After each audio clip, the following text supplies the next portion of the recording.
The mysterious Loretto Chapel staircase. The Loretto Chapel staircase remains one of the most enduring architectural mysteries in history. Located in Santa Fe, New Mexico, the chapel was completed in 1878, but the construction presented a significant problem. There was no way to reach the choir loft, which stood 20 feet above the ground. The Sisters of Loretto, who ran the chapel, faced a dilemma. They sought a carpenter to build a staircase, but all who examined the space claimed it was either impossible or required too much space. Others quoted prices that were simply unaffordable. With no viable solution in sight, the sisters turned to prayer, seeking divine intervention from St. Joseph, the patron saint of carpenters. For 9 days, the sisters prayed fervently, asking for guidance. On the final day, an unknown man appeared at the chapel, riding a mule and carrying only a few simple tools. He introduced himself as a carpenter and offered to build the staircase. Unlike the previous builders, he was confident that he could construct a staircase that would fit the space without compromising the chapel's structure. The only condition he placed on his work was that he be allowed to work in complete privacy. Desperate for a solution, the sisters agreed without hesitation.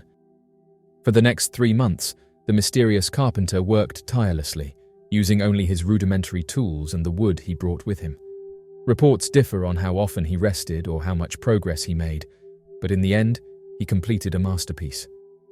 The staircase he built was unlike anything seen before, an elegant and seemingly impossible structure that wound gracefully up to the choir loft.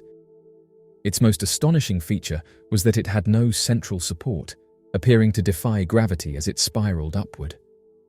The carpenter left as quietly as he had arrived, disappearing without a trace. He never asked for payment and left no information about himself. When the sisters attempted to find him to thank him, he was nowhere to be found. To them, the only explanation was that St. Joseph himself had answered their prayers, sent by divine intervention to solve their problem. They believed that the miraculous nature of the staircase, combined with the carpenter's mysterious identity, was proof of a higher power at work. The staircase itself continues to perplex experts. It features 33 steps, a number with deep religious significance, symbolizing the age of Jesus Christ at the time of his crucifixion. The structure is made entirely of wood, with no visible nails or screws, only wooden pegs hold it together. The design is a double helix, with 2 full 360-degree turns, yet it remains stable despite lacking any central support column.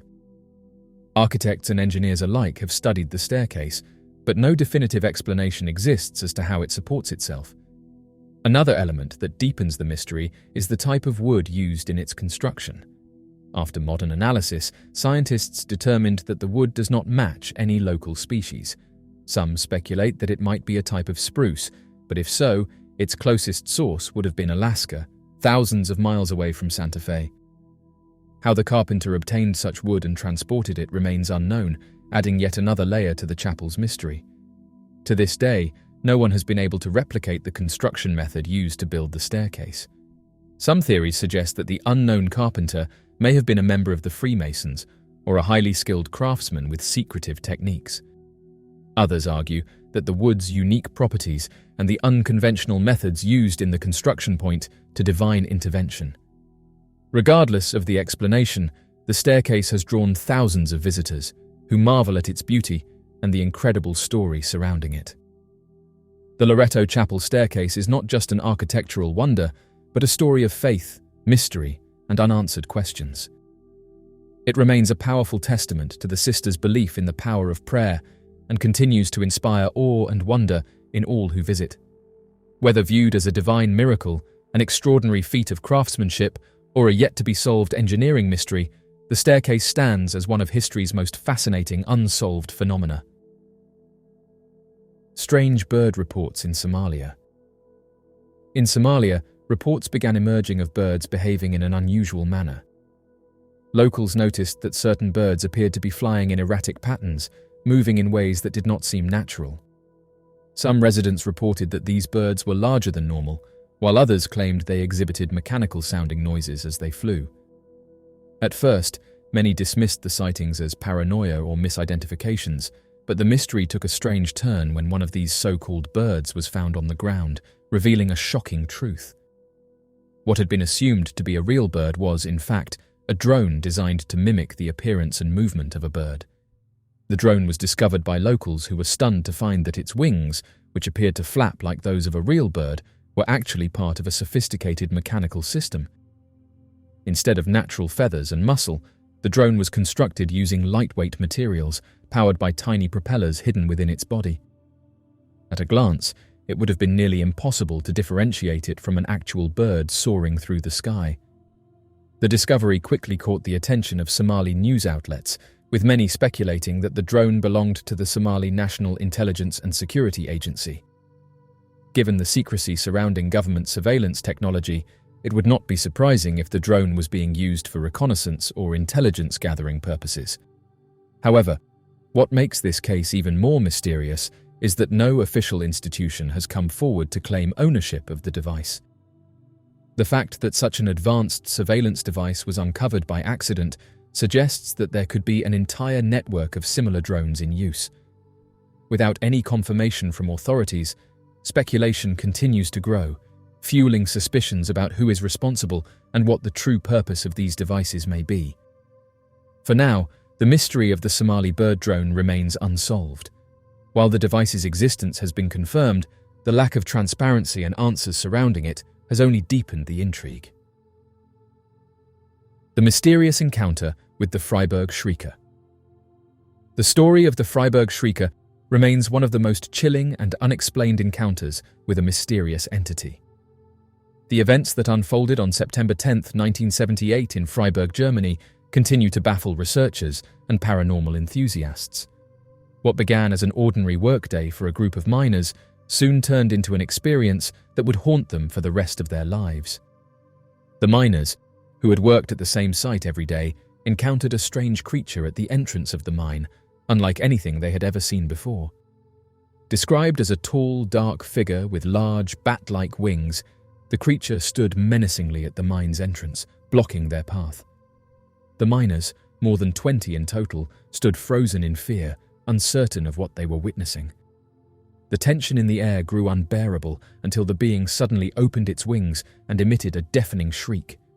Some described the sound as similar to 50 people screaming in unison, while others likened it to the screeching of a train braking violently on twisted rails.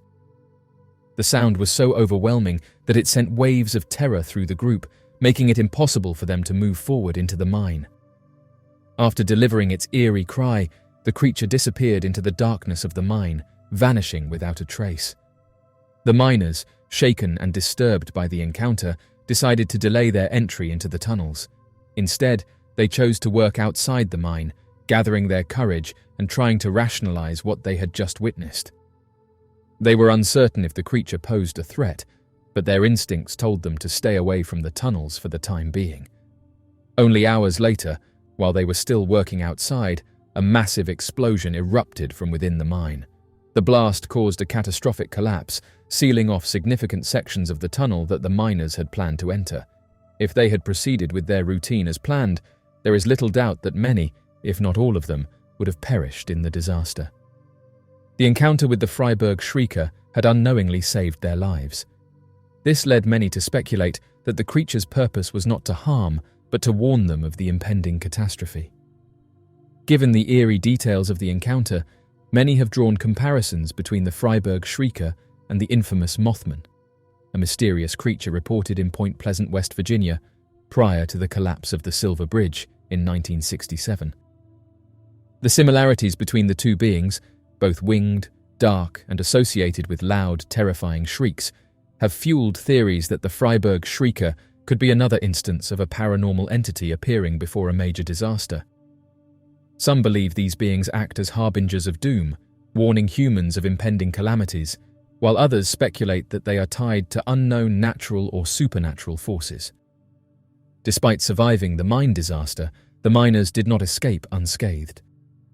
Many of them suffered from lingering psychological distress, plagued by recurring nightmares and visions of the creature. Their accounts of the encounter remained consistent, and none wavered in their belief that what they saw was real. Tragically, 6 of the miners later died in their sleep under mysterious circumstances, with no apparent cause of death. This eerie development has only deepened the mystery surrounding the Fryberg Shrier. Skeptics have attempted to explain the encounter as a case of mass hysteria, a collective hallucination triggered by stress or environmental factors. Others suggest that the explosion itself may have been preceded by unusual geological activity, causing strange noises that the miners misinterpreted as a supernatural presence. However, these explanations fail to account for the vivid descriptions provided by over 20 individuals, all of whom independently described the creature in similar detail. To this day, the Fryberg Shrier remains a mystery. The Black Bird of Chernobyl. On April 26, 1986, the world witnessed one of the most catastrophic nuclear disasters in history. The explosion of Reactor 4 at the Chernobyl nuclear power plant in Ukraine, but in the months leading up to this disaster, a strange and eerie phenomenon was reported by the workers at Chernobyl. A mysterious, winged creature that has since become known as the Black Bird of Chernobyl. According to the residents of Pripyat and workers at the Chernobyl power plant, this creature was seen hovering ominously over the plant and occasionally perching on the large towers and construction areas. The sightings, which began in the weeks and months before the disaster, were marked by a sense of foreboding and dread, with many of those who encountered the creature reporting feelings of unease and fear. For some, the appearance of the blackbird was an omen, a warning of the impending disaster that would soon change their lives forever. The first sightings of the Black Bird of Chernobyl were reported in early 1986, just a few months before the reactor explosion. Workers at the plant began to notice a large, dark figure in the sky, resembling a bird, but much larger than any species known to the area. The creature was described as having a wingspan of at least 10 feet, with dark, leathery wings and piercing red eyes that seemed to glow in the dark. It was often seen circling the plant or perched on the massive cooling towers, its presence both mysterious and unsettling. As the sightings continued, reports of strange occurrences began to spread among the workers. Some claimed that the creature emitted a high-pitched screech that was both terrifying and unearthly. Others reported having vivid nightmares after seeing the blackbird, dreams filled with images of destruction, fire, and death. A sense of impending doom began to take hold among those who had encountered the creature, with many fearing that it was a sign of something terrible to come. The blackbird was not just a fleeting shadow or a figment of imagination. Its presence was felt deeply by those who saw it, leaving an indelible mark on their psyche. Some workers even reported receiving mysterious phone calls after their sightings, with a voice on the other end speaking in a language they could not understand, further heightening their sense of dread. As news of the explosion spread, those who had witnessed the blackbird in the weeks leading up to the disaster began to piece together the connection. For them, the creature had been a harbinger of doom, a warning that went unheeded until it was too late. The Black Bird of Chernobyl, once dismissed by skeptics as a mere myth or mass hallucination, was now seen as an omen that had foretold the catastrophe. The disaster itself had devastating consequences. The legend of the Black Bird of Chernobyl has endured in the decades since the disaster, becoming part of the mythology surrounding the event. For some, the creature is seen as a symbol of the tragedy, a supernatural entity that appears before major disasters as a warning or an omen. Similar creatures have been reported in other parts of the world, often associated with catastrophic events, leading some to believe that the blackbird is part of a broader phenomenon. The 80-foot UFO sphere. The Manby sighting of 1956 remains one of the most perplexing UFO encounters in the United Kingdom's history. Described as an 80-foot wide sphere, the unidentified object appeared in the skies over the Cleethorpes coast, baffling both military personnel and radar operators. The sighting occurred at approximately 3 p.m. on September 22, 1956, when the object was first detected on radar near Royal Air Force Base, Manby. Witnesses on the ground, including military officials and pilots, described the craft as a massive, glass-like sphere that hovered silently for over an hour, exhibiting characteristics far beyond the technological capabilities of the time. As concerns grew about the object's origin and purpose, the Royal Air Force quickly responded by dispatching fighter jets to intercept the anomaly. Military officials speculated whether it could be a foreign surveillance device or an advanced experimental weapon. However, as the RAF planes approached, the the massive sphere suddenly accelerated at an astonishing speed, leaving the aircraft unable to keep up. The object disappeared from radar within moments, leaving behind no trace or explanation for its presence. The sheer size and nature of the UFO defied conventional aviation technology of the 1950s. No known aircraft or propulsion system could account for the rapid acceleration and disappearance of such a large object. Military officials documented the event, but no official explanation was ever provided. Some researchers have suggested that the object could have been an experimental aircraft, while others believe it may have been an extraterrestrial craft exhibiting advanced flight capabilities. Decades later, the Manby sighting continues to be a source of intrigue among UFO researchers. The event remains unsolved, adding to the growing list of unexplained aerial encounters that challenge our understanding of aviation and extraterrestrial possibilities. The mystery of Utsuro-bune. The story of Utsuro-bune, or Hollow Ship, remains one of Japan's most enduring and mysterious legends. Dating back to 1803, the tale tells of a mysterious vessel that appeared off the coast of the Hitachi province, baffling local fishermen who discovered it floating aimlessly on the waves. The ship's unusual design, its unknown occupant, and the cryptic symbols found within have led to a variety of interpretations, ranging from supernatural folklore to early encounters with extraterrestrial beings. The descriptions of Utsuro-bune are remarkably detailed for a story from the early 19th century. The vessel was reportedly around 3.3 meters high and 5.4 meters wide, made from a combination of metal and wood with a glass-like or crystal top. Unlike traditional Japanese boats, it was shaped like a cauldron or pod, featuring an intricate design that did not match any known seafaring vessels of the time. The villagers who encountered it noted its seamless construction, adding to the mystery of its origins.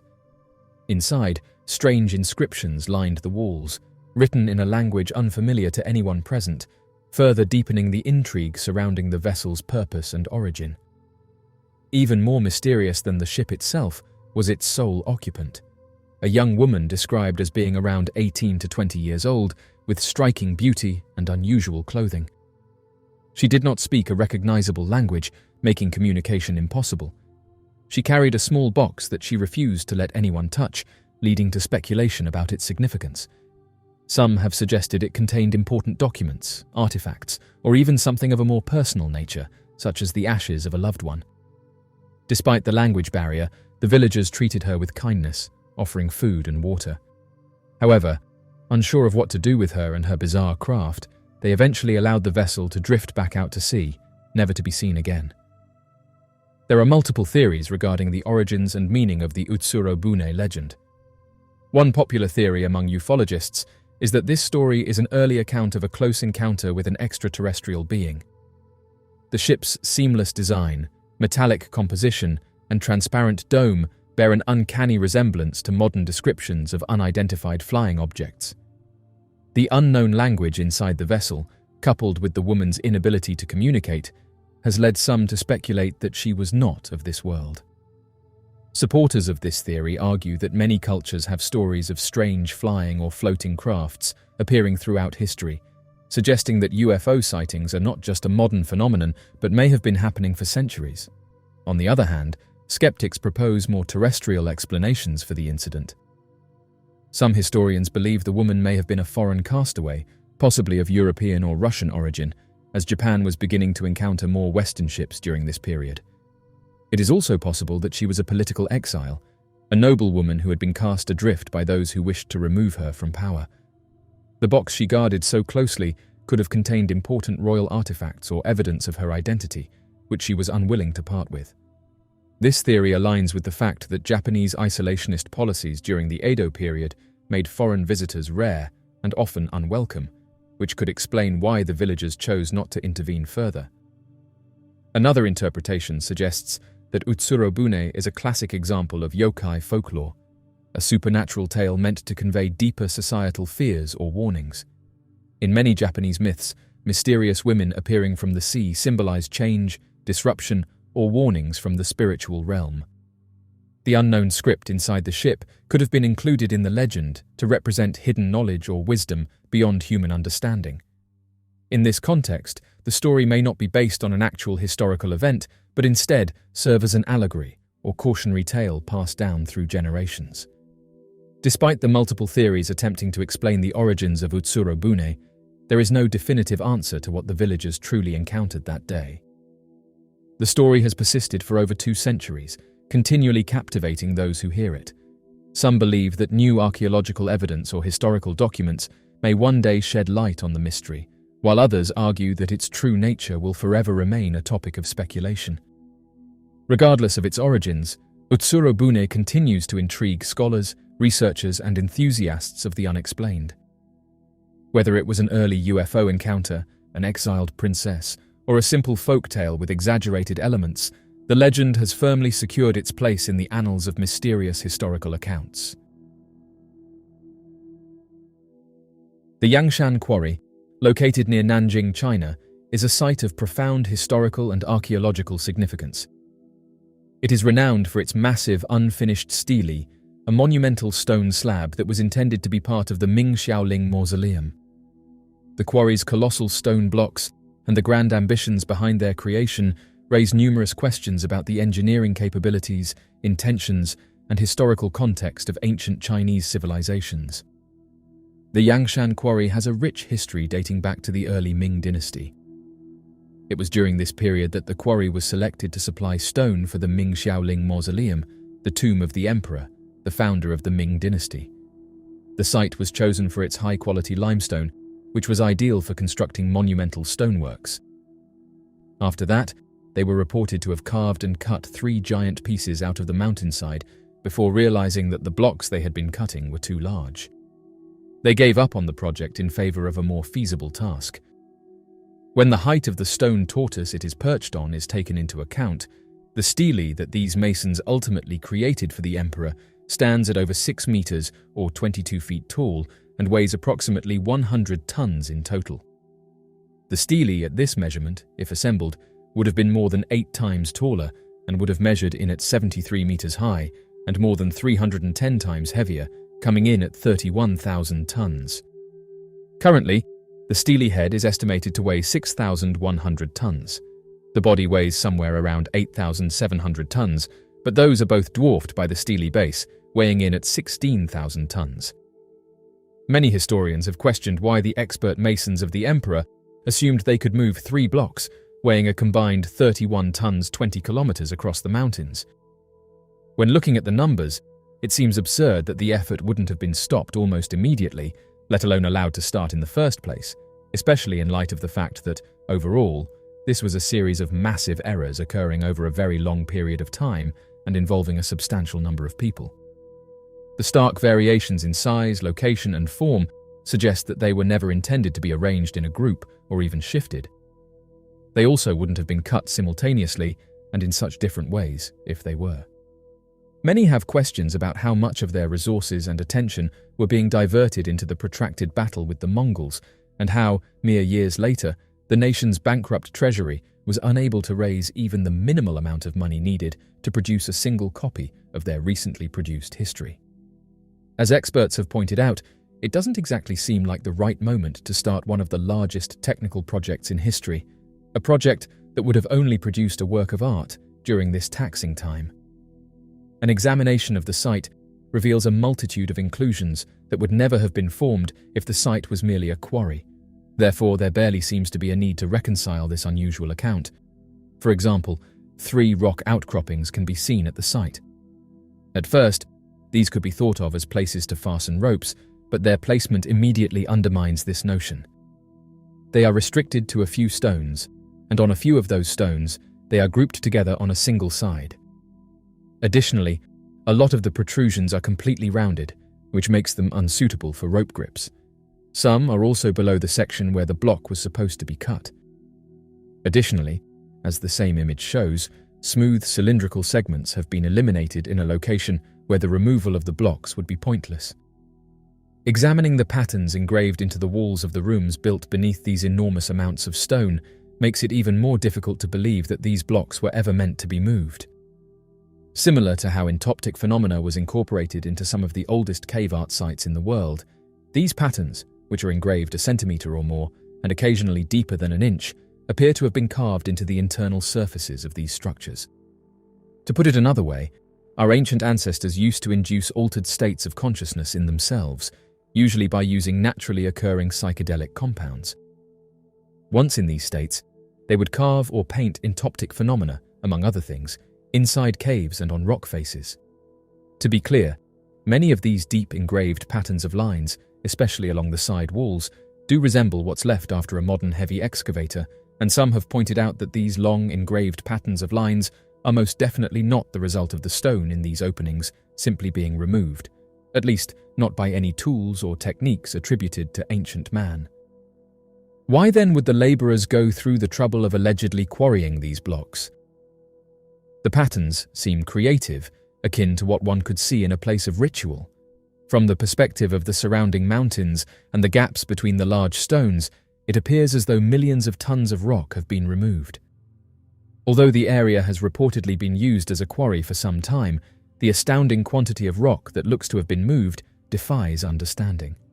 Furthermore, if the site was utilized for rock quarrying before being moved elsewhere, it was done so in a very strange way, as if there had been a deliberate attempt to leave behind tall walls, something that isn't present at any other old quarry. It would seem more plausible to assume that whoever was employed at this location in the beginning did so in order to build the structures that are still there. Even though there would be some precedent, it would still be a massive project. If the location does represent the remnants of an extremely old civilization, it's possible that they employed perhaps unknown construction methods and rubble masonry stonework to shape various areas of the site, thus reducing their burden. The methods used would have been adding-subtracting. As the workers broke apart certain areas of rock, they would use the rubble to fill in other areas of the site, piecing together enormous stone creations while they carved out others. Rubble masonry, for example, is the process of mixing small rocks with cement, then using that material to fill in wooden frames to make walls or blocks. This location is not just a straightforward quarry. Its original intent is difficult to determine, nevertheless. It is known that at least some material has been removed from this site. Therefore, it's probable that any smaller stone constructions, as well as anything valuable or precious, like items found in a temple, were removed during those operations. China keeps a high degree of secrecy about some of its most bizarre old remains, which adds to the site's intrigue. Generally speaking, authorization to excavate or do study at any historical site is quite tough to get, and many sites are entirely prohibited. The simple denial of the existence of some megalithic sites is even more strange and infuriating for many. The Yangshan Quarry stands as a monumental mystery, a testament to the ambition and ingenuity of ancient Chinese civilization. Its unfinished state raises profound questions about the engineering capabilities, cultural practices, and historical context of the Ming dynasty. While many mysteries remain, the quarry continues to inspire awe and curiosity, drawing researchers and enthusiasts to uncover the secrets of this ancient site. The pyramids situated in Egypt have always been subject to numerous speculations and theories. These ancient marvels stand as truly remarkable structures that have captivated our fascination for centuries.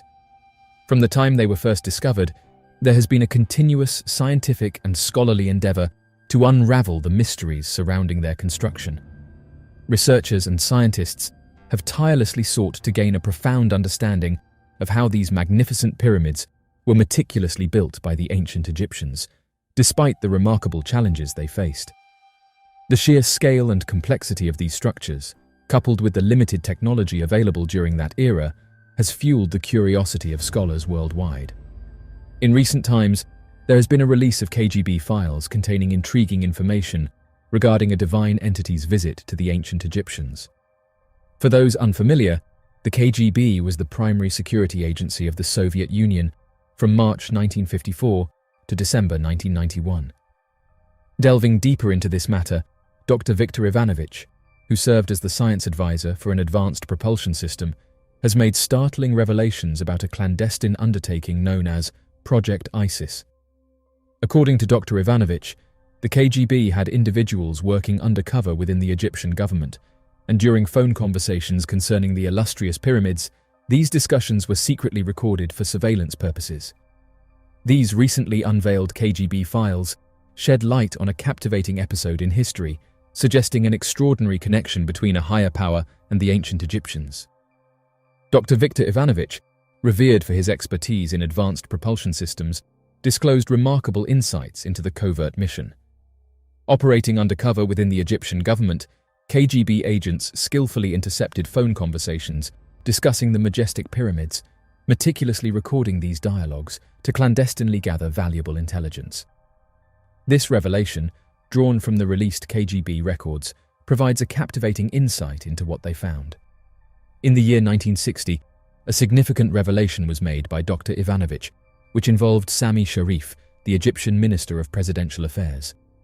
Dr. Ivanovich disclosed an unexpected conversation that had been secretly recorded by Sharif. During the airing of the television series Secret KGB Files on Amazon Prime, an intriguing Egyptian tape recording was prominently featured. This captivating recording, which dates back to the 24th of July 1960, was unveiled to the audience, shedding light on an important piece of history. Dr. Ivanovich discussed an intriguing discovery, stating that a high-ranking official received a phone call from his brother recounting an astonishing encounter. It appears that two archaeologists had fortuitously come across a concealed tomb and, as a consequence, experienced a state of delirium for a few days before seeking medical attention at the hospital. Upon arrival, they repetitively uttered three significant words: "Tomb of Visitor." This cryptic phrase alludes to the burial site of an ancient Egyptian deity who holds no position within the established Egyptian pantheon. Interestingly, this deity possesses a distinct symbol, denoting their status as a god who pays visits. Dr. Ivanovich's remarks shed light on this remarkable discovery, offering a comprehensive and detailed account for those eager to delve into the depths of this enigmatic tomb.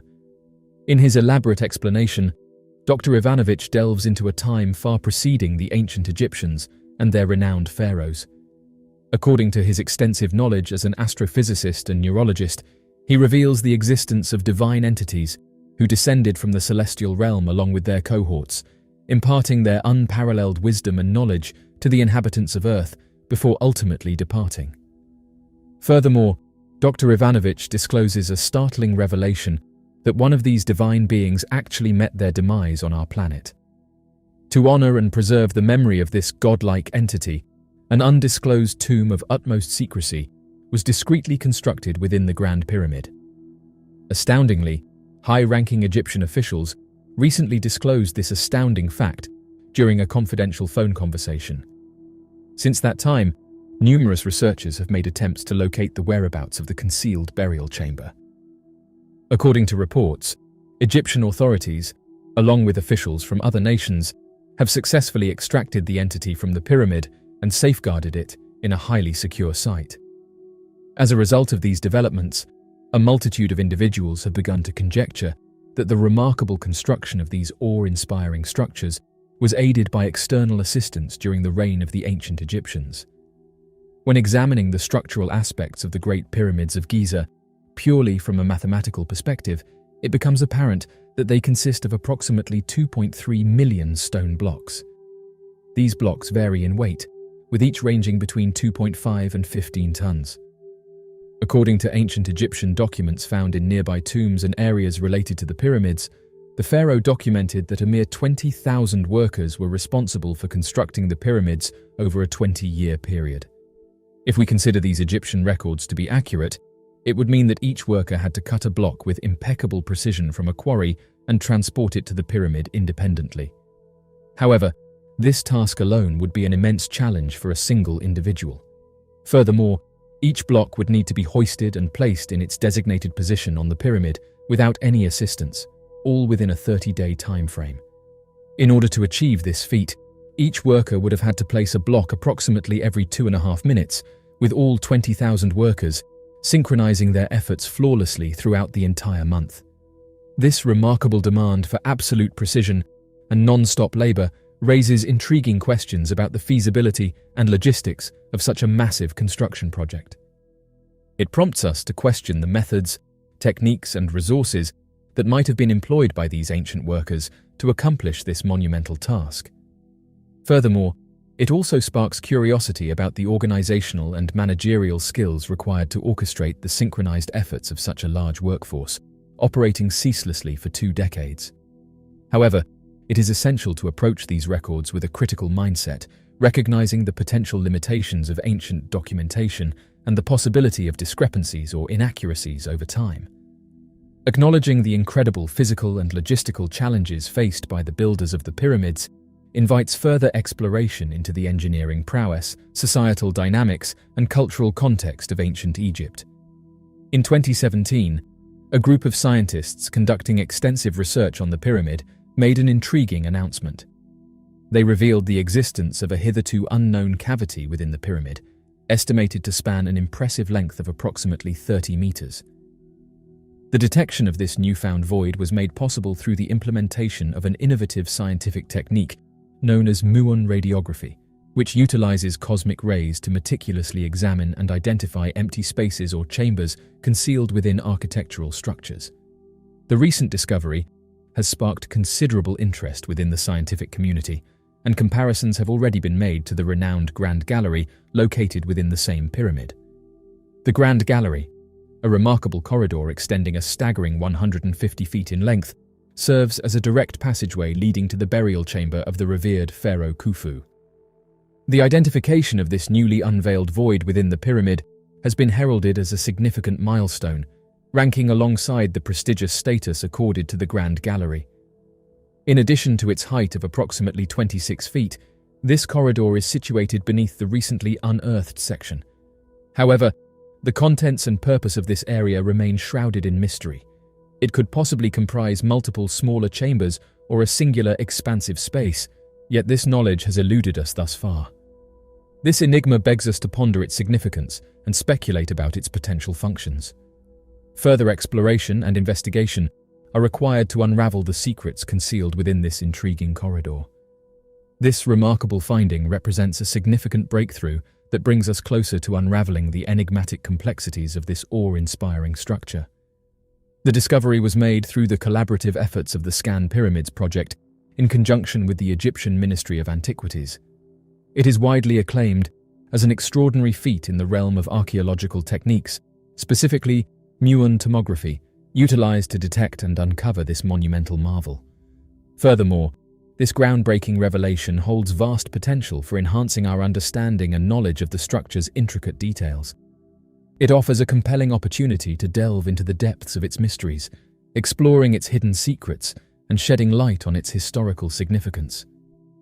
While many believe that the capstone of the pyramid was crafted from gold and removed in ancient times, the idea of someone removing a solid gold capstone seems implausible to some.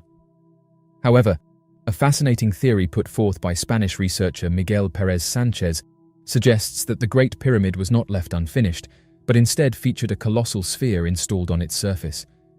According to Pérez Sánchez, this sphere, with a diameter of 2,718 royal cubits or 2.7 meters, symbolized the renowned Eye of Horus and served as a tribute to the sun and Sirius, the brightest star in the sky. Moreover, meticulous analysis of the pyramid has unveiled more intriguing details. Researchers have been able to determine the inclination angle of 51.84 degrees, the presence of a platform supporting the sphere with a perimeter of royal cubits in a perfect representation of Pi, and the height of the pyramidal vertex, which measures 277,778 cubits. Pérez Sánchez emphasizes that the exploration of the Great Pyramid's original form and dimensions, as well as its reconstruction and subsequent analysis, have revealed an architectural masterpiece rooted in pure mathematics, geometry, and astronomy. It is evident that the Great Pyramid of Giza, once adorned with its magnificent white blocks and crowned with a captivating sphere, stands not only as a testament to ancient engineering prowess, but also as a testament to the ancient Egyptians' profound understanding of the interconnectedness of mathematics, geometry, and celestial bodies. In the age of the internet, YouTube has become a platform where creators share content ranging from the mundane to the extraordinary. Among these creators was a YouTuber known as Funky Fathead, who gained a modest following for his eclectic mix of content, including technology tutorials, paranormal investigations, and explorations into the unknown. Funky Fathead's channel took a dark and mysterious turn when he posted a video demonstrating how to open a portal. Shortly after uploading this video, Funky Fathead vanished without a trace. He states in 2 earlier videos that there appears to be a fracture in space in his bedroom, caused by 2 different frequencies. He blends the 2 frequencies in his most current video, displaying what seems to be a Sedona doorway. He was known for his mysterious videos, often pushing the boundaries of conventional knowledge. In one of his final videos, he claimed to have discovered a method to open a portal using specific frequencies and a generator. In the video, Funky Fathead explained that he had stumbled upon ancient texts and modern scientific theories, suggesting that certain sound frequencies could alter the fabric of reality. He demonstrated how to use a generator, showing viewers the specific frequencies needed to create what he described as a resonant field capable of opening a portal. As the tones played, the camera captured strange visual distortions. The room appeared to shimmer, and objects near the tone generator seemed to vibrate. Toward the end of the video, a small portal appears to open. Following the upload of his final video, the user vanished. Concerned fans and fellow YouTubers attempted to contact him, but received no response. His social media accounts went silent, and repeated efforts to locate him through official channels yielded no results. News organizations reportedly tried to get in touch with him, but were unable. Researchers studying the paranormal have suggested that he might have been singled out and instructed to cease publishing because of the mysterious portal that he purportedly established in his video. One commenter noted that even if the videos were fake, they still got people interested in the topic, which might have been the reason for his disappearance. Strangely enough, many people have vanished over the years after being open and discussing these subjects. This has led some to speculate that there may have been involvement from higher powers. The most sensational theory is that Funky Fathead successfully opened a portal and stepped into another dimension. Supporters of this theory argue that the visual and audio phenomena captured in the video provide compelling evidence that he managed to manipulate the fabric of reality. They suggest that he may be trapped in another realm or exploring an alternate universe, unable to return. Skeptics propose that the video was a cleverly crafted hoax, using digital effects to create the illusion of a portal. They argue that Funky Fathead may have staged his disappearance to generate buzz and intrigue, capitalizing on the viral potential of his video. According to this theory, he could be living under a new identity or planning a dramatic return to the public eye. The disappearance of Funky Fathead, following his mysterious video on opening a portal using a computerized tone generator, remains one of the most strangest stories in the digital age. Whether viewed as a genuine experiment gone awry, a masterful hoax, or a manifestation of personal struggles, the case of Funky Fathead captivates the imagination and challenges our understanding of reality. Did ancient civilizations use sound and frequency to achieve what they did? Ancient societies used advanced acoustic techniques to construct places that were not only visually attractive, but also resonant and reverberant, as seen in the pyramids of Egypt and the Greek temples. It is an engineering miracle that no one can quite figure out how the Great Pyramids were built. However, some academics think that the Egyptians achieved this accomplishment by using vibration and frequency. It's possible that they vibrated the stone with sound waves to facilitate movement. It's possible that they employed sound waves to both sculpt and lift the stone into position. All things in the cosmos have a unique vibration or frequency, according to the ancient Egyptians, and everything is connected. In addition, they thought that these frequencies might be utilized for communication, healing, and perhaps physical world manipulation. They thought they could harness the power of the universe by comprehending its vibrations. The sound chambers are one of the Great Pyramid's most fascinating elements. These chambers have special acoustic qualities and are situated far within the pyramids. These chambers have a distinctive echo that is produced when sound is made inside of them. According to some experts, the Egyptians might have performed ritualistic acts like singing or chanting in these chambers. There are significant parallels between the Egyptian knowledge of frequency and vibration and many contemporary applications. The foundation of both is the idea that everything in the cosmos vibrates at a particular frequency. Both think that these holy frequencies can be utilized to communicate, heal, and even control the material world. Both hold that we can harness the power of the universe by comprehending its vibrations. The idea that frequency and vibration could have been used in ancient construction is rooted in the principles of physics and acoustics. Modern science has demonstrated that sound waves can exert force and manipulate objects under certain conditions. Acoustic levitation involves the use of high-frequency sound waves to create standing waves that can lift and suspend objects in the air. This phenomenon occurs when sound waves create regions of high and low pressure, effectively counteracting gravity. While modern acoustic levitation typically involves small objects, some researchers speculate that ancient cultures might have developed techniques to scale up this process for larger stones. Resonance is another principle that could have been harnessed by ancient builders.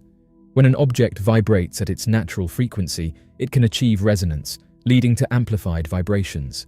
These amplified vibrations could potentially be used to weaken the structural integrity of stone, making it easier to cut or shape. Ancient tools and instruments, such as tuning forks or specially designed resonant chambers, might have been employed to achieve this effect. Cymatics is the study of visible sound and vibration patterns. When a surface is exposed to sound waves, it can produce intricate patterns and shapes. Ancient cultures might have used cymatic principles to design tools or techniques that harnessed the power of sound to influence materials. This knowledge could have been applied to move or shape stones in construction. The theory that ancient cultures used frequency and vibration in construction has broader implications for our understanding of ancient technologies and knowledge systems. It challenges conventional views of ancient engineering and suggests that these cultures might have had access to sophisticated techniques that have been lost or forgotten over time. If ancient builders did indeed use sound and vibration, it would require a re-evaluation of their technological and scientific knowledge. This perspective highlights the possibility that ancient cultures possessed advanced understanding of acoustics, physics, and materials science. It also underscores the importance of interdisciplinary research in uncovering these lost technologies. Exploring ancient techniques involving frequency and vibration can inspire modern engineering and architectural practices. Understanding how sound and vibration can manipulate materials might lead to innovative construction methods, reducing the need for heavy machinery and lowering environmental impact. Additionally, these principles could be applied in other fields, such as medicine and manufacturing, to develop new technologies. This United States program spent millions of dollars investigating stargates and wormholes. The history of the United States is intriguing. Investigators have been able to uncover some of the US's most dubious actions over the years. This dubious past is what has caused some people to demand further explanations. You only discover that reality is stranger than fiction when you begin looking into and studying some of these investigations that they conducted. Numerous declassified documents have been leaked online over the last few years. Interestingly, most of these leaks occurred covertly. Nonetheless, amateur researchers have poured many hours into poring over these old records, and while some of them only summarize irrelevant information, others are true eye-openers. One of the more intriguing ones that was made public through declassified networks and the Freedom of Information Act described how the US government had used tax dollars to study topics such as stargates, wormholes, cloaking technologies, and high-energy weapons. These documents alone show that funding was provided for 38 covert government programs. The rest of the paper, up to page 38, describes dark energy and warp energy. Researchers found the metamaterials for aerospace application to be particularly noteworthy. Metamaterials are defined as materials that unidentified flying objects have left behind. According to a different expert, the US government has been studying these subjects for some time and is making progress towards interplanetary travel. The fact that the government will gladly spend taxpayers' money on these discoveries but then withholds the information from the public, a practice that many believe is unfair given that the public funds these initiatives, is one of the things that irritates people about these discoveries. Furthermore, as several amateur researchers have noted, these are only the initiatives that we are aware of. There are probably hundreds more out there that we are unaware of and will never get published. It is to be expected that numerous documents such as this are available online, the problem being that finding them can be a challenge. Approximately 13 million pages of US Central Intelligence Agency declassified records were made available online back in 2017. Project Stargate was one investigation that caught people's attention. The Stargate project, conducted by the US government during the Cold War, remains one of the most intriguing and controversial programs in modern history. Officially, it aimed to investigate the potential for psychic phenomena, such as remote viewing, to be used in intelligence gathering. The Stargate project began in the early 1970s, primarily driven by concerns that the Soviet Union was investing heavily in psychic research for espionage purposes. In response, the US Central Intelligence Agency, along with other intelligence agencies, initiated their own program to explore the potential of psychic phenomena, particularly remote viewing, as a tool for intelligence gathering. Remote viewing is the practice of attempting to perceive distant or unseen targets using extrasensory perception. Proponents of the practice believe that individuals can acquire information about a person, place, or object without the use of traditional senses. The CIA contracted the Stanford Research Institute in California to conduct experiments and develop methodologies for remote viewing. The Stargate project employed various methodologies to test and refine the practice of remote viewing. The experiments typically involved a viewer who would attempt to describe a hidden target, which could be a location, object, or even a person, based on minimal or no information. Two of the most famous remote viewers associated with the Stargate project were Pat Price and Ingo Swann. Price, a former police officer, and Swann, an artist and psychic, claimed to have exceptional remote viewing abilities. Their sessions reportedly produced highly accurate descriptions of secret military installations and other targets, garnering significant attention from the intelligence community. For instance, in one experiment, Price was asked to describe a Soviet site based on its coordinates. He provided detailed descriptions of the layout and activities within the site, which were later corroborated by satellite imagery. Similarly, Swann's remote viewing sessions included detailed sketches and descriptions that aligned with known details of the target locations. The experiments were conducted under controlled laboratory conditions to ensure the validity of the results. Double-blind protocols were used, where neither the remote viewer nor the experimenters knew the target in advance. These measures were intended to eliminate bias and chance as explanations for the remote viewer's successes. As mentioned, the United States swiftly funded and launched Project Stargate out of concern that the Soviet Union had discovered a new kind of spiritual technology. The program's specific goals included studying the phenomenon of remote viewing and employing psychic soldiers to gather data from various locations on Earth without physically being there. In 1972, the Stanford Research Institute, based in Menlo Park, California, started conducting research on remote seeing.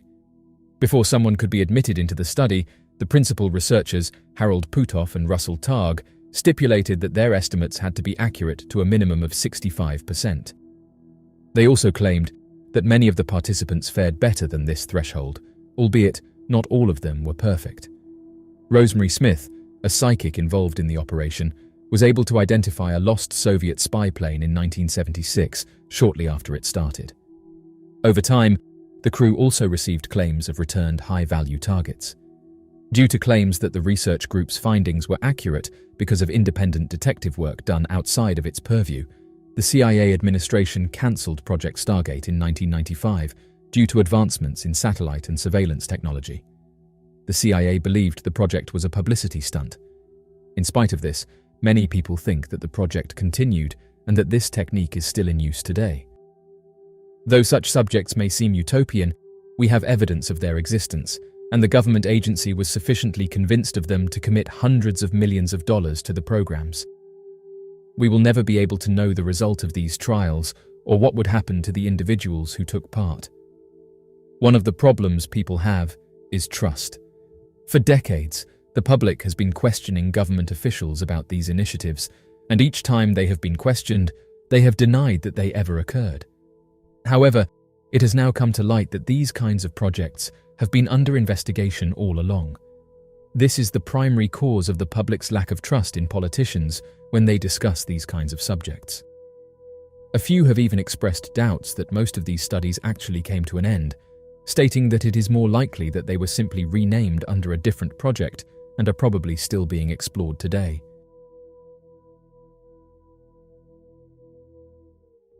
Hiker takes a photograph and makes a chilling discovery. Sailor Gilliams is only still alive because she dyed her hair red. The 22-year-old and her 22-year-old friend Brendan Vega were hiking a route in Santa Barbara, California. Their lack of knowledge was evident, as they found the terrain to be more hazardous than anticipated and had difficulty returning to their car as night fell. Then, Gilliams fractured her left leg after landing awkwardly after leaping from a boulder. From there, things just got worse. They didn't have flashlights with them, and their cell phones ran out of battery. Vega fell while attempting to carry Gilliams, breaking his foot, his elbow, and his glasses. The couple's enjoyable day outside had quickly turned into a nightmare. Gilliams stayed where he was, unable to move, while Vega went to fetch assistance. That was her last memory of him. She commented that even though she was losing consciousness, she was screaming for help the entire night and the following day. She stopped believing that someone would locate her and thought that she would pass away and no one would be able to help her. Her lungs had failed, and she had stopped screaming by the following afternoon. With flies flying all around, Gilliams laid face down in mud and leaves. 3 hikers came into the area at this time. Nicole Gergen noticed a glimpse of a flame of red hair in her peripheral vision and then noticed it moving. At Hasbro Children's Hospital in Rhode Island, 29-year-old pediatric resident Gergen recognized that Gilliams's injuries might be fatal. Her partner Joe Villapiano and his brother-in-law Peter Biava accompanied her on the walk as well. Villapiano made a 911 call. He was the only one who had brought his cell phone, although Biava had first advised against it so they might have a stronger connection with the natural world. The 28-year-old Biava recounted that this route had dangerous boulders and rocks, so no one else was there. It was also Monday afternoon during business hours. The 33-year-old Villapiano then got in touch with Gilliams's mother and aunt. Because he was so afraid, he went to the police station. Her mother, Sandy Lipkin, told news outlets that they had no idea where she was. Since she hadn't seen her daughter in a while, she was concerned when Gilliams didn't return her calls. Sailor Gilliams arrived at Cottage Hospital via airlift. She was told 2 days later that Vega had been discovered, and it was reported that he had passed away most likely from a fall while he was trying to get assistance. The funeral for Vega's son was postponed by his mother so that Gilliams could attend. After 11 months and 5 surgeries, Gilliams is now employed as her mother's legal assistant and has returned to Ventura College to continue her education. The impact of her injuries motivated her to register in a holistic healing course. After the incident, Jeff Gilliams made a life-changing decision to spend more time with his daughter by retiring from the Navy after 14 years of service. He stated it was doubtful that anyone would have found his daughter for months if it weren't for the 3 hikers. Biava, who subsequently secured employment as a treasurer for an asset management company, is still in awe of her good fortune. Biava claimed that they weren't even in California the morning it happened. The previous evening, he had flown red-eye from Florida. For her part, Gilliams said that she now stays on the trails.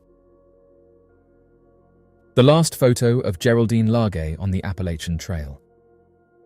Geraldine Largay, aged 68, was a former Air Force nurse who enjoyed taking lengthy hikes in the Tennessee area around her house. She made the decision, in the summer of 2013, to take on the task of hiking the entire length of the Appalachian Trail in 6 months, much like many other ardent hikers. She started off hiking with a buddy named Jane Lee, but eventually went it alone. On July 22, 2013, she was last spotted by other hikers at the Poplar Ridge Shelter on the trail. Then she was gone. She went off the route to relieve herself on July 23, 2013, and it didn't seem like she could find her way back. Jerry had only lived for 26 days in the wilderness before her untimely passing, and it took more than 2 years for her remains to be found. July 23, 2013, Jerry was lost and attempted to text her husband. She said that she was in some trouble at approximately 11 in the morning. Unfortunately, due to inadequate mobile connectivity in the area, the text was never sent. After that, Geraldine made 10 more attempts to send the text in the following hour and a half in an attempt to get higher ground. After failing to get in touch with George, she finally made the decision to camp for the night. George got really worried the next day and called the police to report that he thought Jerry might be missing. The Warden Service launched the formal search operation, involving search planes, state police, fire departments, and rangers from national parks. Sadly, severe rainy weather was plaguing the area at the time, making it more difficult to find Geraldine. To try and follow a scent, they utilized canine teams, conducted interviews with hikers, and sought side trails. However, despite a thorough search, Geraldine was nowhere to be seen, and it appeared as though the wild had engulfed her. Jane Lee, Jerry's first hiking partner, informed wardens that her buddy occasionally struggled to keep up and found it difficult to navigate with a map and compass. Before a personal situation took her away, Jane Lee had trekked a significant portion of the trail with Largay. Geraldine's remains were eventually discovered in the vicinity of Reddington Township, near the Reddington Stream, in October 2015, more than 2 years after she was reported missing. It was then discovered that Geraldine had lived for about 2 months in the wilderness before she perished from starvation and the elements. She waited in vain for an unshown rescue squad. But despite approaching the camp to within around 100 yards, at least 3 K9 teams were unable to find her. Her camp was discovered and documented on video by a team working on the Animal Planet reality series Northwoods Lore. 3 miles from her last known location, on US Navy property in Reddington, the body was discovered. The location is rather inaccessible and highly remote, and the Navy uses it for its survival, evasion, resistance, and escape program. Being in a dense forest with the tent tucked under a few giant trees whose branches blocked the sky made it hard to spot the campsite unless you were standing right near to it. To keep her tent dry, Jerry had constructed a sleeping place out of small trees and pine needles. To add some protection, she had tied a space blanket between branches. The neighboring trees were blackened and burnt, indicating that she had also attempted to start fires. Maps, a space blanket, a raincoat, string, Ziploc bags, a functioning torch, dental floss, a blue baseball cap, and a handcrafted necklace with a white stone tied in twine were among the items they discovered within the camp. Despite being so close to her camp on multiple occasions, it appeared that the sniffer dogs were unable to detect her scent since her remains were inside the tent. However, given the close proximity of searchers to Jerry's camp, it was puzzling why she didn't detect their movements and alert for assistance. Maybe by then, hunger and dehydration had worn her out too much. However, it does seem a little puzzling that Geraldine evaded detection by the numerous search parties and was unable to locate the neighboring logging road. The fact that she was in a US Navy training facility adds to the mystery surrounding her whereabouts. The Derrida creature. The Derrida creature is the recovered carcass of an unknown creature believed to be of supernatural origin, discovered at the side of Highway 12, located within the state of Louisiana. The creature is described as possessing primate-like legs and arms, ending in opposable thumbs on all 4 limbs, having the head of a canine-like creature, a body completely covered in thick, large furs, similar to a sheep, and completely covered in brownish-black fur from head to toe. The dimensions of the creature's remains are believed to have been an estimated 4 to 5 feet in length, weighing more than 250 pounds. Back in 1996, a woman by the name of Barbara Mullins was driving down Highway 12, found in the state of Louisiana, when she noticed the body of a strange animal located on the side of the highway. Curious as to what the creature was, Barbara Mullins pulled over to the side of the road and got out of her vehicle to make a closer inspection. Originally, due to the amount of body hair on the animal that appeared to puff out in many different directions, Barbara had assumed that the creature was a St. Bernard dog that had been hit by a passing car and dragged to the side of the road. However, it soon became apparent that the carcass was evidence of something far more unusual. Upon closer inspection, Barbara Mullins could see in clear detail that the limbs of the creature ended in strange human-like hands, similar to that of a primate. The face of the creature, however, seemed dog or fox-like in appearance, with small pointed ears, and the body hair of the creature was a puffy dark brown, completely unlike any known primate species. Believing that she had stumbled on evidence of an escaped zoo animal or unknown undiscovered creature, Barbara Mullins would return to her vehicle to pull out a camera and take several high-quality photographs of the creature from different angles, as well as having another driver within the picture frame. Although the identity of the other driver is unknown, Barbara Mullins claims the person in the picture was a random driver who had stopped at the scene sometime after Barbara herself began taking pictures. Shortly after the mysterious driver had arrived on scene, the Louisiana Department of Wildlife and Fisheries would soon show up and remove the carcass from the side of Highway 12 with the express purpose claiming that they were going to conduct an investigation on the identity of the creature. On the 5th of September, several days following the discovery of the carcass, the DeQuincy News would become aware of the strange discovery and run several articles on the bizarre nature of the unidentifiable fauna, claiming that the creature could have been evidence of the chupacabra or the commonly cited devil monkey of North America.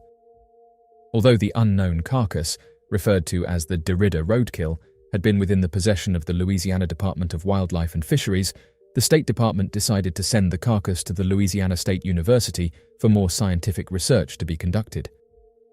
After a year of having the carcass within their possession, the Louisiana State University claimed that they were not equipped with the necessary scientific equipment required to conduct a more thorough research and accurately identify the species of animal, and so decided to transfer the carcass to an unknown private lab to conduct further investigations.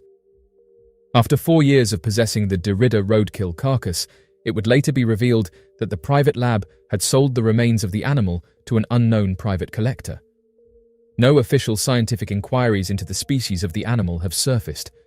In an effort to explain away the cause of the carcass, the official stance of the Louisiana Department of Wildlife and Fisheries claimed that the animal remains belonged to a Pomeranian dog, despite the typical Pomeranian dog weighing only 7 pounds and being less than 8 inches tall, whereas the carcass was described as being as estimated 200 pounds and almost 3 feet in length. Additionally, the official stance does not help to accurately explain the primate-like feat of the creature. Dissatisfied with the official explanation, researcher Roy Young would begin to conduct a formal private inquiry into the carcass to locate the potential buyer of the Derrida roadkill from the suspected private labs. By the year 2000, Roy Young was able to gain access to the original high-quality photos of the creature and believed that the animal was connected to the local Louisiana legends of the Rougarou, a Cajun werewolf legend dating back to the early 1600s and adopted by the French legends of the loup-garou. For some added context, the popularity of the loup-garou would reach its height during the French colonization of the Americas, with many of the travelers having been told stories of the creature and believed that the untamed woods of the Canadian countryside could have been the perfect hiding spot for a large wolfman. Throughout the early 16th century, many French colonists claimed to have spotted a large wolf that could stand upright and walk like a man, though they did not say that the animal had the body of a man, merely that it was a large unknown wold, many times larger than any wolf they had previously seen in Europe, that could walk and run on its hind legs. Back in 1794, a wealthy French fur trader, who had been traveling back and forth between France and the American colonies, described an encounter with the loup-garou, claiming that a creature of about 7 feet in height, the head of a wolf and the body of a man covered with furs, had been stalking his caravan through the woods as they travelled and had watched them from its red, glowing eyes. In the modern day, the legends of the loup-garou are mostly told in French-Canadian states, since many of the original American French colonists would travel to Canada during the era of United States independence. Given the fact that Cajuns tend to speak a slang-style archaic version of French, specifically referred to as the Cajun dialect, the loup-garou legends have been transformed into the Rougarou legends. The Rougarou seems to hold more of a North American dogman influence and less of the traditional werewolf-style legends. Rather than the night of a full moon or the insatiable bloodlust of a transforming man, the Rougarous are believed to be a supernatural dogman creature capable of appearing and disappearing, similar to a demon. Believing that the recovered Derrida carcass was evidence of the possible source of the Cajun Rougarou legends, Roy Young would begin expanding his search for potential collectors of werewolf-like collections, or those deeply connected with the legends surrounding other similar Southern-style monsters, such as the skunk ape of the Honey Island swamp monster. It would be towards the end of the year that Roy Young would make contact with a private collector who wished to stay anonymous and claimed to have been in possession of the skeletal remains of the Derrida roadkill. Although Young has been secretive about the identity of the man, the collector was believed to have been from around the Lake Charles area. Unfortunately, after meeting up with the man and looking at the skeletal remains, it became obvious to research Roy Young that the recovered carcass was nothing more than the skeletal remains of a random dog, and were not the authentic remains of the Derrida roadkill. Shortly after this encounter, the researcher would end his search for the Derrida roadkill with the belief that the private collector responsible for the purchase of the remains would never make himself public. Theories and connections. The disappearance of Jeremiah Jamal Parker. On the 11th of April, back in 2004, a 19-year-old American man would be reported missing after visiting the North Sherwood Forest Park located in Baton Rouge, Louisiana. Several theories have connected Jeremiah Parker's bizarre disappearance with the Honey Island swamp monster, as the location of his disappearance runs adjacent to US Highway 12, a major traffic way that runs straight through the Louisiana Honey Island swamp, and has been at the center of a number of impossible-to-explain eyewitness encounters of the monster. According to the official missing persons report, at around 6 in the evening on April 11th on Easter Sunday, Jeremiah Parker had journeyed to the North Sherwood Forest Park for a moment of relaxation.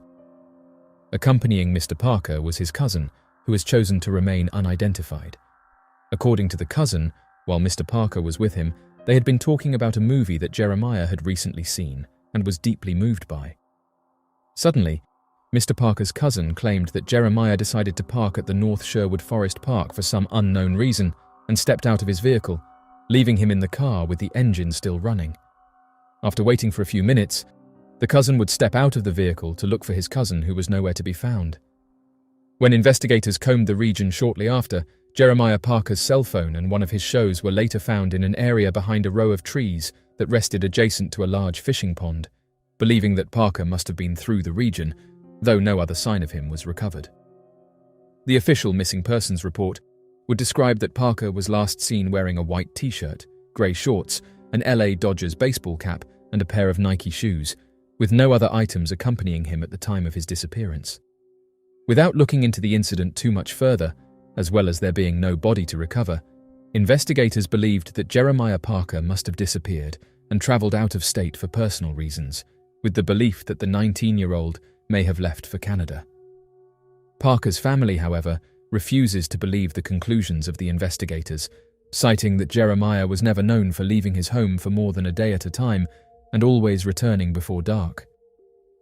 Given the rather scrawny nature of Jeremiah Parker, with physical dimensions described by family as being approximately 120 pounds and only roughly 5.5 feet tall, it was uncharacteristic of him to suddenly disappear without telling anyone.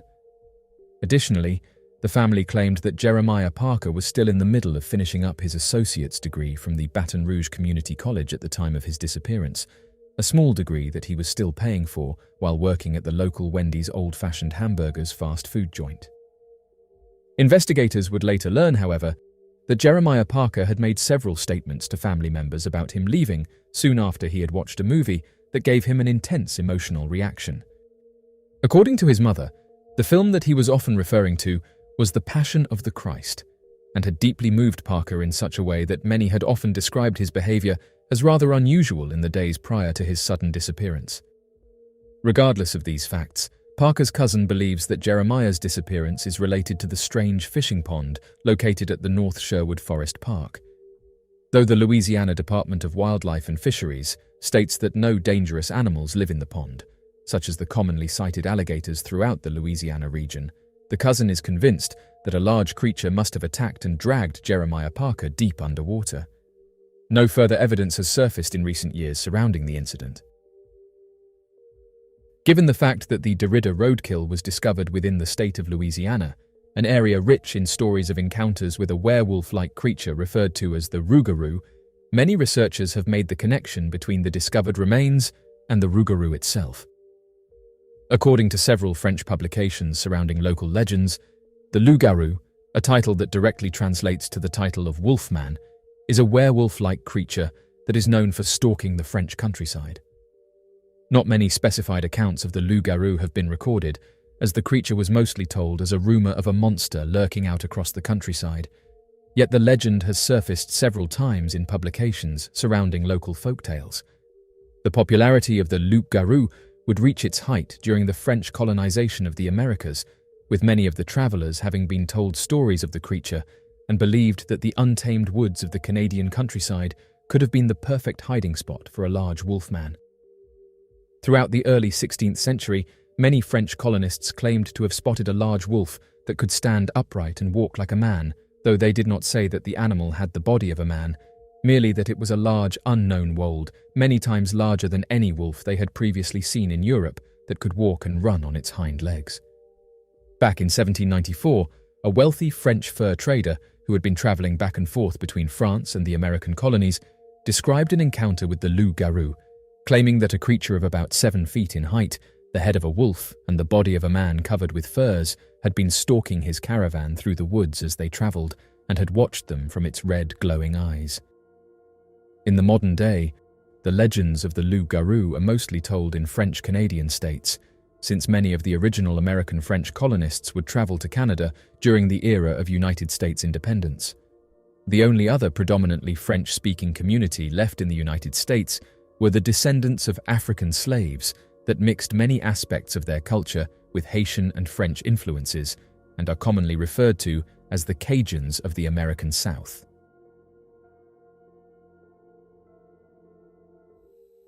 The mysterious CCTV footage of Steven Koecher. One of the most puzzling and mysterious cases in recent years is Steven's disappearance. 30-year-old Steven Koecher vanished from Henderson, Nevada on December 12, 2009. Investigators have said that there has never been a sign of Steven Koecher, despite intensive searches and inquiries. Steven had been staying with his friend in Henderson in the days before his disappearance, as at the time he was looking for employment. He was expecting to find work in the Las Vegas region, as he had recently lost his job in Utah, but the search had turned up nothing, and Steven was losing hope. Steven had spoken with his family and made multiple calls to possible employers on the day he vanished. Nothing seemed out of the ordinary, and he appeared to be in a good mood. Nevertheless, he left behind all of his personal items, such as his wallet, mobile phone, and keys, when he parked his car in Henderson's Road. On December 13th, he was captured on camera parking and leaving the automobile there by a nearby security camera. He left the frame, crossed the street, and strolled along the sidewalk. He was by himself and didn't seem lost. Rather, it seemed like he knew where he was going and had parked there for a purpose. Along with Christmas gifts he'd bought a few days earlier, Koecher's shaving kit, coats, pillows, and blankets were inside the car. However, his wallet, driver's license, and cell phone were not. He had forgotten his phone charger and laptop at home. Koecher's cell phone signal was detected at a tower a few miles away, close to Arroyo Grande Boulevard and American Pacific Drive, about 5 hours after he had abandoned his car. After that, the signal was detected in a subdivision close to Stephanie Street and Sunset Drive 2 hours later. When Koecher's voicemail was examined early the following morning, the signal at Russell Road and US 95 was picked up. Before the signal vanished, the phone remained there for 2 days. Why Koecher went to Nevada is unknown. His hometown is Amarillo, Texas, where he completed his education in 1998 at Amarillo High School before continuing on to the University of Utah. In April 2009, he left his position as an employee of the Salt Lake Tribune's web section and relocated to St. George from Salt Lake City, Utah. His relatives claimed he was having problems finding work. He had most recently worked for a company that cleaned windows, and that he might have traveled to Las Vegas in search of work. Some researchers have suggested that there is a link between his and Susan Powell's December disappearance. Investigators have noted that given that Koecher and Powell were roughly the same age and vanished from the same state around the same period, they considered the possibility that their disappearances were related. In fact, Powell's husband implied that the two of them had fled together, possibly to Brazil, where Koecher had previously traveled on a missionary expedition. Nonetheless, investigators were unable to uncover any link between the two disappearances or proof that they were acquainted. According to Koecher's parents, there is no indication that he wanted to end his life, and the investigators have not found any signs of foul play. Due to his unemployment, He was experiencing financial difficulties at the time of his disappearance, but his loved ones are unaware of any possible explanation that would cause him to vanish. In February 2011, his father unexpectedly passed away, seemingly from natural causes. Police in Nevada and Utah are looking into Koecher's mysterious disappearance. The mysterious video of Lars Mittank. In 2014, 28-year-old German resident Lars Mittank went to Bulgaria with his friends for a vacation, but never returned. A video of his last known appearance from an airport security camera became viral online years later, earning him the name of the most famous missing person on YouTube. Despite millions of people watching the Lars Mittank video online, he has never been located, and his disappearance is shrouded in mystery. Mittank escaped from a crowded Varna airport just before he was scheduled to board his journey home. He had been in a fight a few days prior and had a head injury. During the video, he can be seen vanishing into the wilderness that surrounded the airport and was never heard from again. After going missing for over 6 years, Lars Mittank's case seems no closer to being solved than it was on the day he disappeared, despite several strong leads and his mother's public pleas for information. Berlin was the birthplace of Lars Mittank.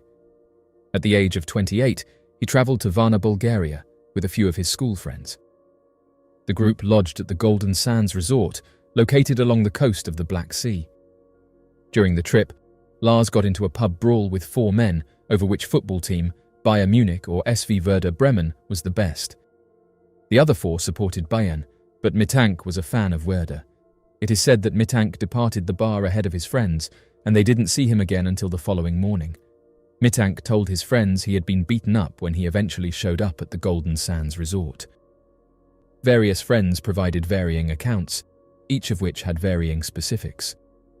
While some said the men had paid a local to execute the beating, others informed investigators Mittank was beaten by the same group of men he had fought with inside the pub. Nevertheless, Mittank emerged from the encounter with a torn eardrum and a broken jaw. After a while, he visited a nearby physician who gave him a prescription to stop the infection of his wounds. Because of his injury, he was also instructed to stay behind while his friends went home. Mittank encouraged his friends not to postpone their return till he recovered and arranged for a later departure. After that, he booked into a motel close to the airport, where he started acting strange.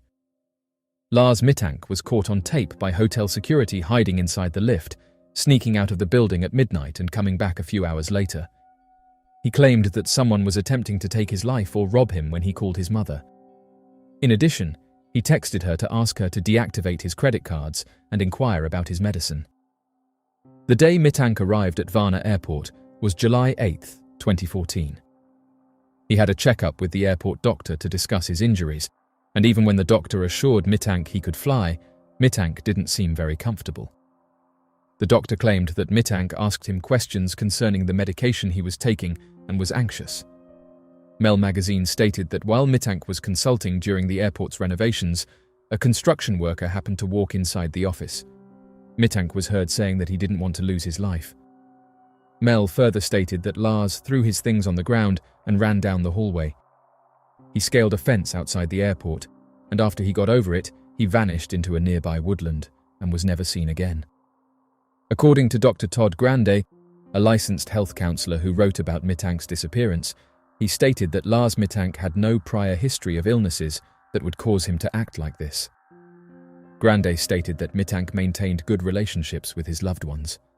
In order to avoid having to travel back alone, his buddies offered to postpone their flight, and he texted his mother every step of the way. In addition, Mittank left his money, phone, and passport at the airport when he ran away. According to a different opinion, Mittank was possibly involved in smuggling activities or any other illegal activity that neither his loved ones nor the government were aware of. This idea explains why Mittank was never discovered, yet it is not well supported by the available data. An additional theory is that Mittank was attacked shortly after leaving the area. He informed his mother that he was being followed while he was staying behind in Bulgaria. Numerous detectives surmise that the individuals he brawled with in the pub were still pursuing him. The reason Mittank fled could be explained if they were being pursued, and it might also clarify why his body was never discovered. There is a fourth idea that suggests Mittank might have been high at the time of his disappearance. Many people think that Mittank's episode may have been caused by the antibiotic cefprozil, which was provided to him to repair his perforated eardrum, maybe in combination with another prescription. As bizarre as it may seem, it is not unfeasible. 3 common side effects of the medication are listed: restlessness, hyperactivity, and dizziness. Furthermore, research indicates that acute psychosis may be a possible adverse effect of several antibiotics. This could explain how a person without a history of this type of behavior could have abruptly transformed. It's possible that Mittank's actions had nothing to do with the cefprozil he was taking. Dr. Grande suggests that Mittank might have gone through the onset of first-break psychosis. He contends that this would account for his anxiety, delusions, and paranoia. It might also clarify the strange conduct seen in the Lars Mittank video. Although Dr. Grande believes the psychosis theory to be the most plausible of the lot, he emphasizes that it still doesn't explain Mittank's disappearance or why nothing of him was never discovered. Even after the German Federal Criminal Police Office conducted years of inquiry, Mittank is still unaccounted for. Every now and again, someone who viewed the Lars Mittank video and is either an amateur investigator, an internet troll, or a concerned citizen claims to have seen him somewhere in the world. In Germany alone, almost 10,000 individuals go missing each year. Although half of all cases involving missing persons are settled in less than a week, fewer than 3% of them are truly located within a year. Over 6 months have passed since Lars Mittank vanished. Police in Porto Velho, Brazil, apprehended a man in 2016 who lacked identification and seemed to have no idea who he was. When a picture of the man recuperating in a hospital became viral on social media, internet detectives pointed out that he resembled Mittank in terms of appearance. Later on, the individual was recognized as Toronto native Anton Pilipa. It had been 5 years since he vanished. A truck driver allegedly offered Mittank a lift out of Dresden in 2019. As the driver headed towards the city of Brandenburg, he picked up a hitchhiker. He could not help but notice the passenger's similarity to Lars Mittank when they were traveling, but investigators said that the story didn't prove that Lars was still alive. Over the years, his mother has also made numerous appearances on radio and television programs in an attempt to piece together the puzzle of Lars Mittank's disappearance. Her requests to locate her son have been shown on Bulgarian and German television, but to no avail. She keeps sharing messages on social media. In 2007, Andrew Gosden disappeared without a trace. The CCTV footage from King's Cross Station shows Andrew Gosden walking through a crowd, and this would be the last time he was spotted. Not much information has been released to the public about Andrew Gosden or his location in the years that have followed. Police still don't know why Andrew travelled to London on that particular day, or who, if anyone, he was going to meet. Furthermore, despite the fact that 2 individuals were detained in December 2021 on suspicion of taking Andrew, they have subsequently been found not to have committed any crimes. Experts and true crime fans alike are still perplexed by the case of Andrew Gosden's disappearance. The seemingly perfect home life that Andrew Gosden had appears to be one of the most peculiar aspects of his story. Andrew was born on July 10, 1993. His parents chose not to baptize their children because they were Anglican Christians. They did not wish to force their opinions on others, as they clarified in a 2008 interview. Rather than that, they supported their kids in following their own interests and making their own discoveries. Both Andrew and his sister Charlotte developed strong attachments to their respective pastimes. Andrew was a big fan of the Harry Potter and Alex Rider series. His sister greatly embraced the mid-2000s goth subculture and colored her hair black. Their mutual appreciation of rock and metal bands helped the two get along. Andrew possessed a great degree of intelligence as well. He was enrolled in his school's talented program and had been reading Nietzsche's Beyond Good and Evil in the weeks prior to his disappearance. In fact, Andrew was such an excellent student that he had never once missed a day of class. The majority of his teachers believed he would end up attending Cambridge. In addition, his parents mentioned that although he was quite shy and content to be by himself, he did have friends. Moreover, he never displayed depressive symptoms, and it didn't appear that he was being bullied. He had always told his folks where he was going before leaving the house. Andrew Gosden seemed, by all accounts, to be a quiet, brilliant young man with a promising future. On September 14, 2007, Andrew Gosden probably left his parents' house in the morning to go to school, like he did every morning. Both of his parents, who were speech therapists, had to leave the house for work. However, Andrew wasn't there when they got back. They initially thought he was merely playing Xbox in the basement. Then, they discovered his bedroom with his school uniform folded up on a chair. It appeared that he had changed into a new outfit after returning home. When several of Andrew's pals were contacted by his parents, they said he wasn't with them. He hadn't even arrived at school that day. And it came out that earlier that day, the Gosdens had received a notification from the school about Andrew's absence. Regretfully, they had unintentionally called the incorrect family. To his parents, Andrew Gosden's whereabouts and activities remained a complete mystery. All he had brought with him when he left the house that day was his PlayStation Portable, his wallet, and his keys. He hadn't even removed the PlayStation charger. Other than the fact that he had taken out nearly all of the money in his bank account, which was roughly £200, nothing indicated he intended to go on a long journey. Police discovered CCTV footage from King's Cross Station in London many weeks after Andrew vanished, indicating that he had arrived there at approximately 11:20 on the morning of his disappearance. It was discovered by investigators that he had bought a one-way ticket from Doncaster to London. After that, the trail went cold. The police were unable to follow Andrew from King's Cross, so his family had no idea where he was. However, internet detectives have been working to solve the riddle in the years that have passed, and as a result, a number of fascinating possibilities have surfaced. One idea suggests that Andrew might have come to London in order to see a concert by 30 Seconds to Mars on the night before he vanished. A picture of the audience from that evening's concert is the basis for this theory. Some people have stated that Andrew appears to be one of the audience members in the picture.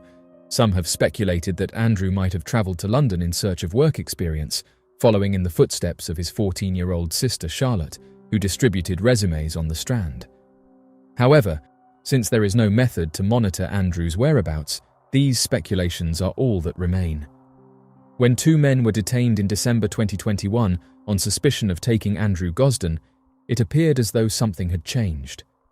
The next day, it was revealed that the men had had a number of devices taken for forensic examination, which the police stated may take up to a year to complete.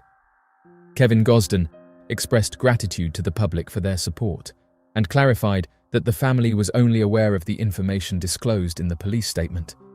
The men were still being investigated, according to South Yorkshire Police, and the subsequent devices were still being looked at in January 2023. It was announced in September 2023 that neither of the guys had been charged and that Gosden's disappearance had nothing to do with them. Andrew Gosden's disappearance still remains a mystery.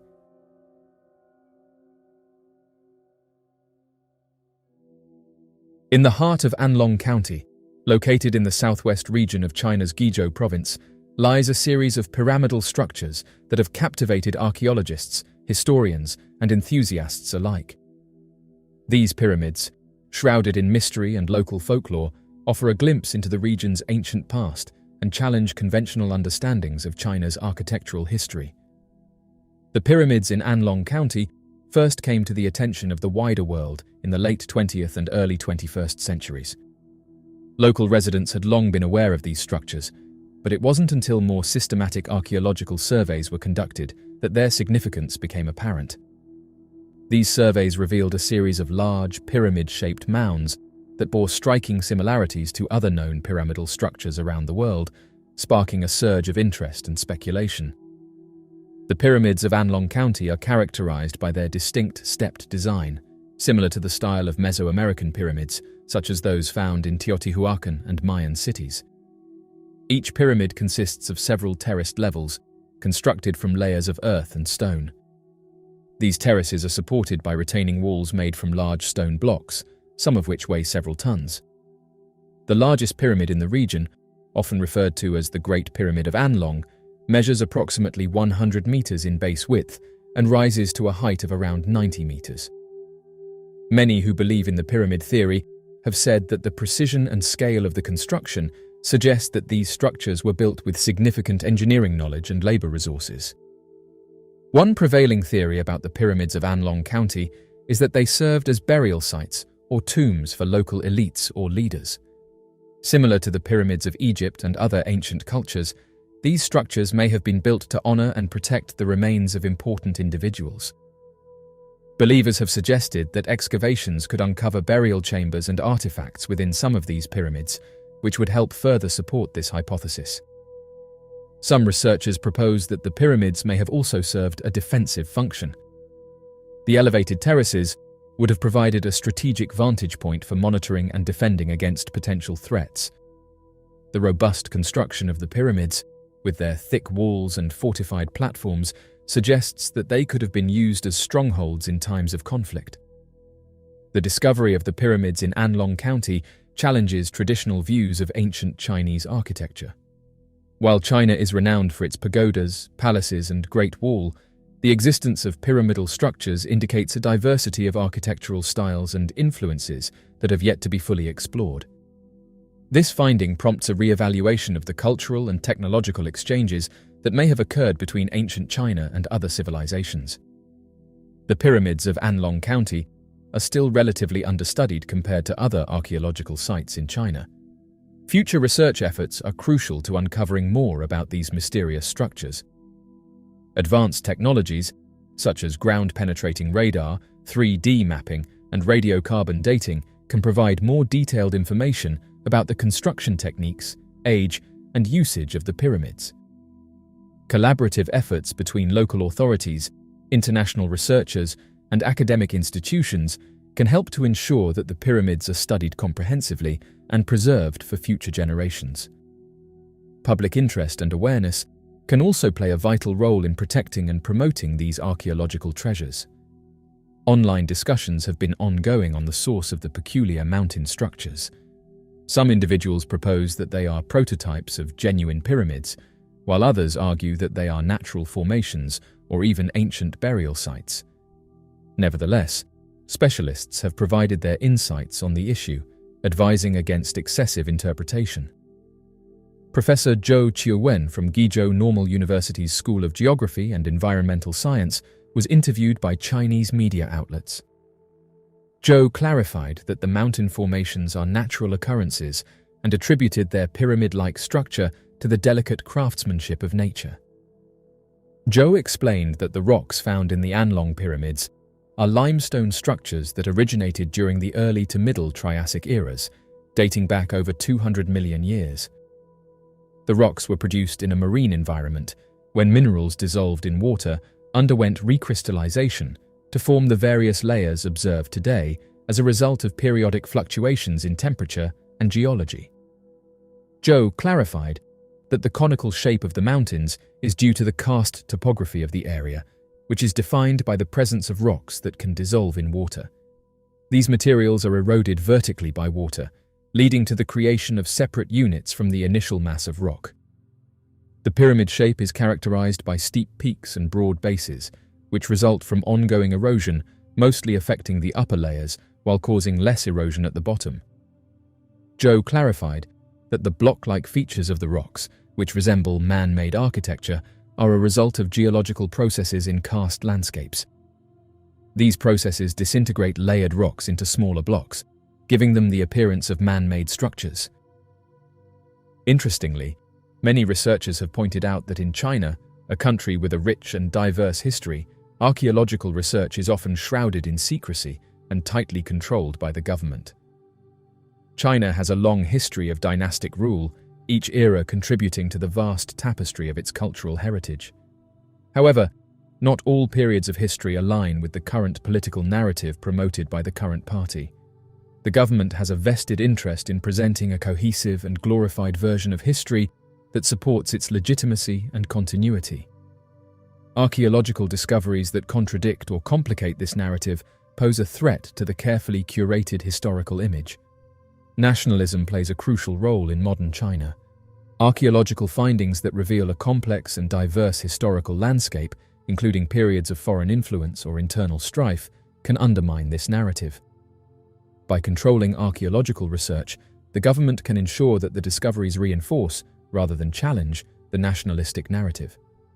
China imposes strict regulations on archaeological excavations, requiring all research to be approved and often conducted under the supervision of government-appointed authorities. Independent archaeologists, particularly those from foreign institutions, face significant hurdles in gaining access to sites. These restrictions are designed to prevent unauthorized discoveries and the dissemination of information that could disrupt the official historical narrative. Even when excavations are permitted, the Chinese government retains tight control over the dissemination of findings. Selective disclosure of archaeological results allows the government to highlight discoveries that support its narrative while suppressing or reinterpreting those that do not. This control extends to academic publications, media reports, and public exhibitions, ensuring a consistent portrayal of China's history. One area of speculation involves ancient technological advancements. Some researchers suggest that China may have uncovered evidence of advanced technologies or knowledge that predates current historical timelines. Revealing such information could disrupt the conventional understanding of technological progress and challenge established historical narratives. By controlling access to these sites, the government can prevent potentially paradigm-shifting discoveries from coming to light. Certain historical periods, particularly those involving defeat, invasion, or internal conflict, are sensitive topics. Archaeological evidence from these times might contradict the official narrative of a continuous, unbroken, and triumphant Chinese civilization. By restricting access to these sites, the government can avoid confronting uncomfortable aspects of its history that could weaken its authority. The pyramids, now recognized as monumental feats of ancient engineering and architecture, were not always understood as such. When these awe-inspiring structures were first encountered by explorers and scholars, many believed them to be natural formations rather than the product of human ingenuity. The earliest recorded encounters with pyramids can be traced back to ancient times, but even then, their purpose and origin were often misunderstood.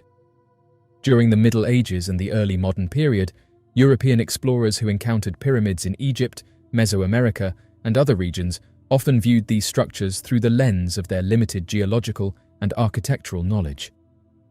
The imposing size and geometric precision of the pyramids led some to speculate that they were natural geological formations.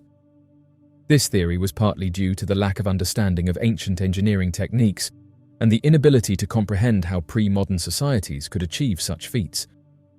One reason behind the initial belief in pyramids as natural formations was their resemblance to certain geological structures. Some pyramids, especially those that had eroded or become partially buried over time, looked like hills or natural rock outcrops. This similarity to natural landforms made it plausible to early observers that they were naturally occurring. In the early days of archaeology, the methodologies and tools available to researchers were rudimentary compared to today's standards. Without advanced techniques like radiocarbon dating, ground-penetrating radar, and detailed excavation methods, early explorers had limited means to investigate the true nature of these structures. This lack of sophisticated archaeological knowledge contributed to the misinterpretation of pyramids as natural features. The Eurocentric perspective of many early explorers also played a role in the misinterpretation of pyramids. The idea that ancient civilizations, particularly those outside of Europe, could construct such monumental and precise structures was often met with skepticism. This cultural bias led to the underestimation of the architectural and engineering capabilities of non-European societies. The shift from viewing pyramids as natural formations to recognizing them as man-made structures began with advancements in archaeological methods and the systematic study of ancient sites. The 19th and early 20th centuries saw significant progress in archaeology, driven by scholars like Flinders Petrie, who applied rigorous scientific techniques to the study of Egyptian pyramids.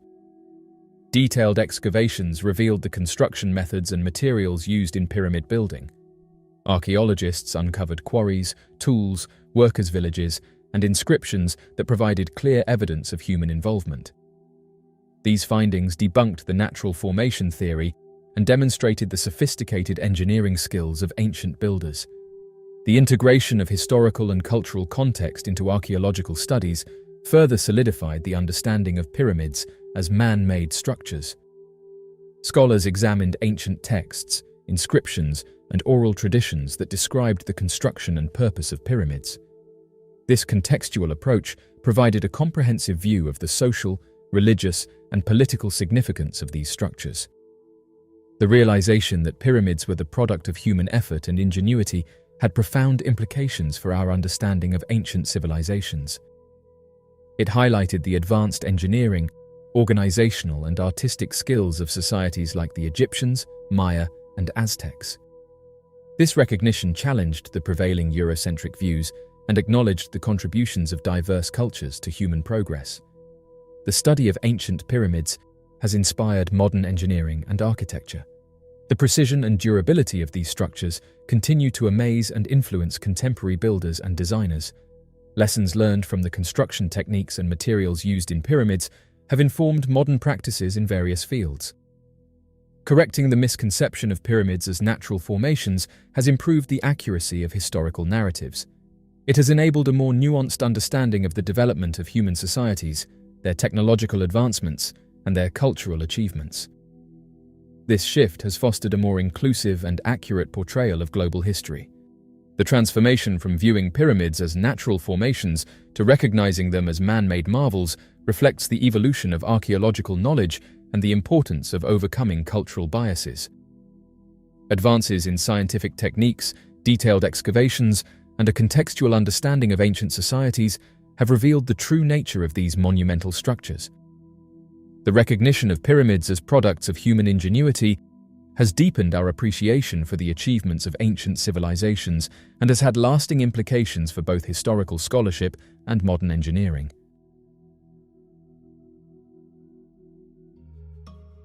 In 2012, a remarkable discovery was unveiled in the depths of the Ecuadorian jungles. This discovery pertained to the remnants of an immense structure, measuring 260 feet in height and 260 feet in width. Comprising numerous 2-ton blocks, the site was dubbed the Lost City of Giants by author and researcher Bruce Fenton. This title was inspired by the oversized tools unearthed in its proximity and the local folklore that recounts the existence of a civilization of colossal humans who once thrived in the area.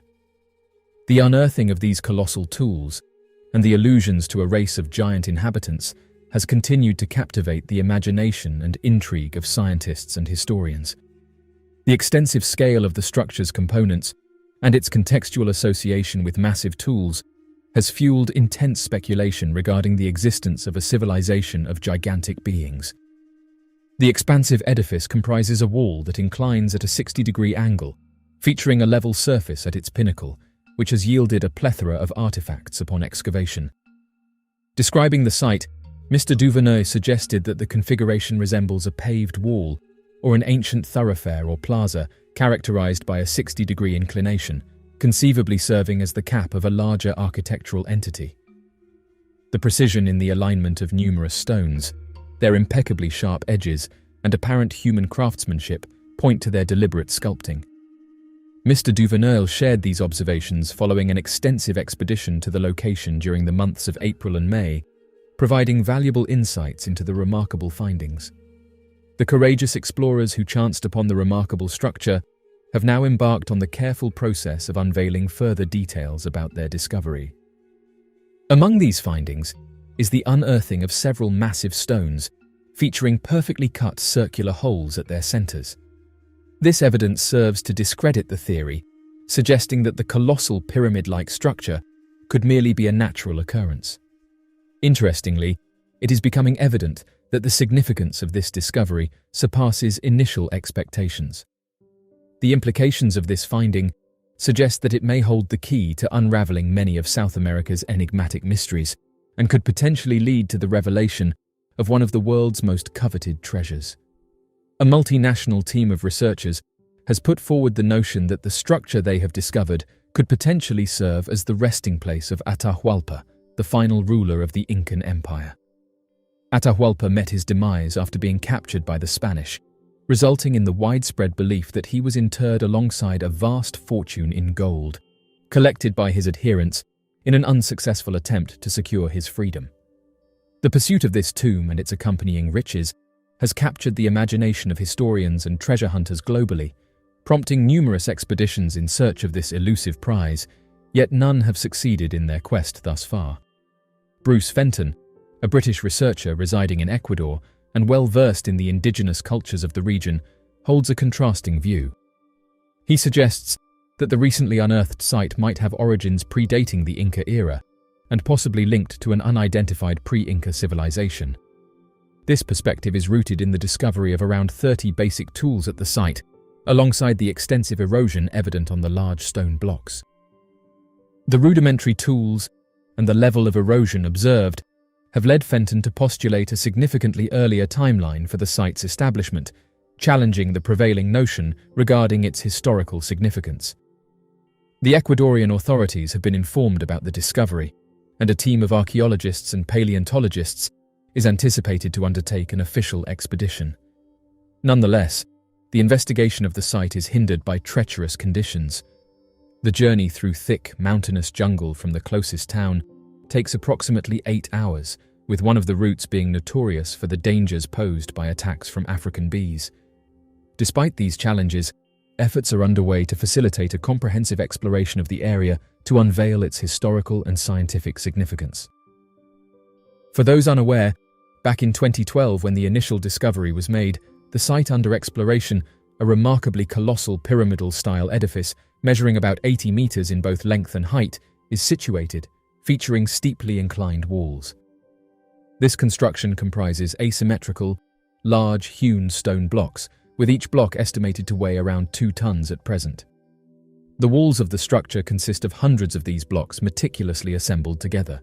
This architectural marvel showcases meticulous craftsmanship and engineering, reflecting the advanced skills of its builders and leaving a significant impact on the site's historical and archaeological significance. In the elevated region, there lies a level surface that is believed to have functioned as a ceremonial or possibly sacrificial platform utilized by priests. Surrounding this area, numerous stone and pottery artifacts are strewn about. Several of these items bear resemblance to stone tools that might have been employed in either mining or refining various types of metal ore. Both the architectural style of the structures and the nature of the discovered objects point towards an enigmatic pre-Inca civilization. Notably, further examination is imperative to corroborate these observations, a task that Fenton and his team are poised to undertake in the imminent future. This comprehensive investigation aims to shed light on this ancient culture and unearth new insights regarding its practices, beliefs, and technological advancements.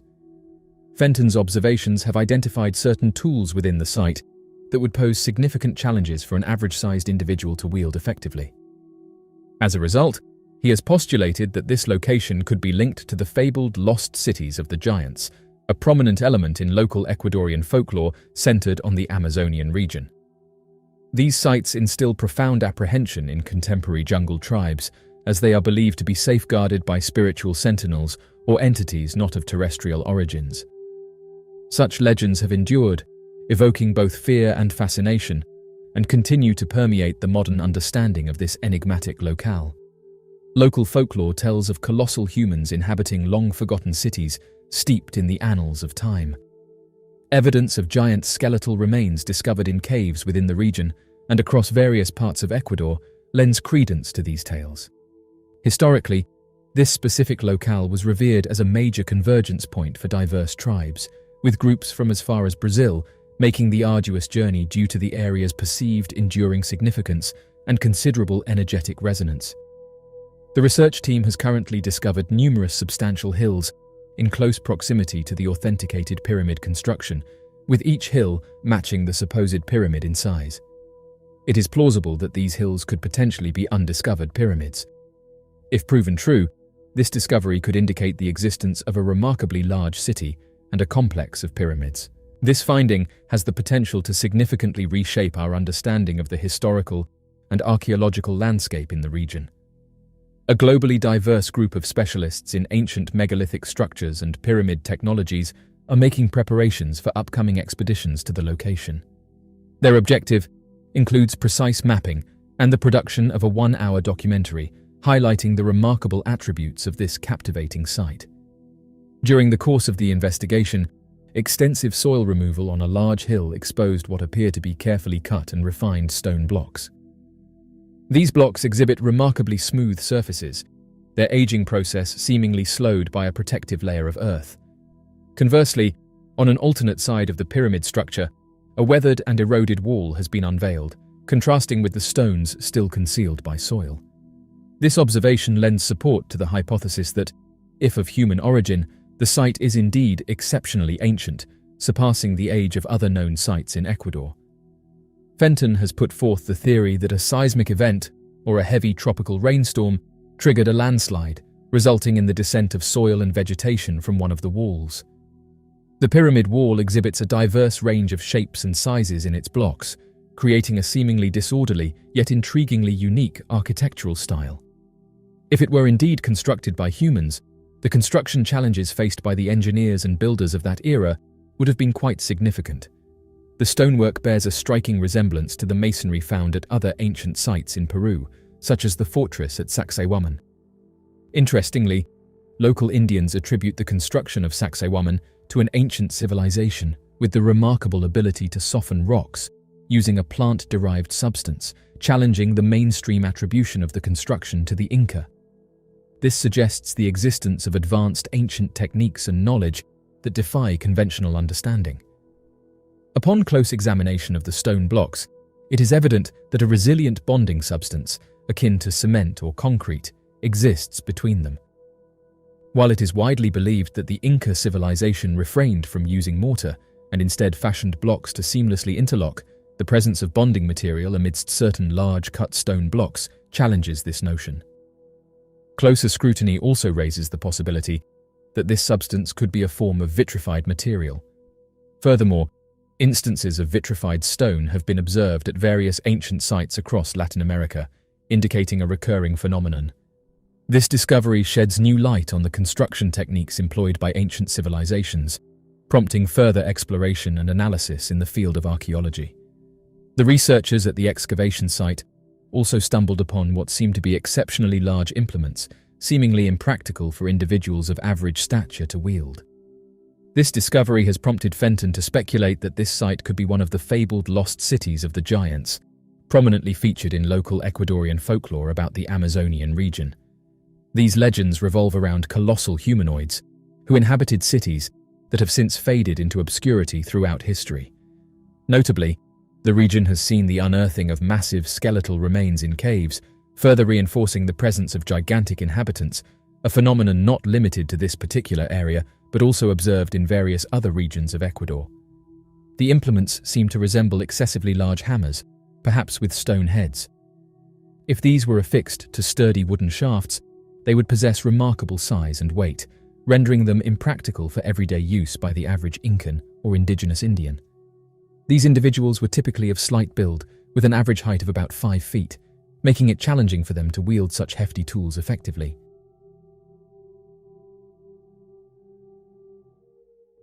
The accounts of Scott and his family.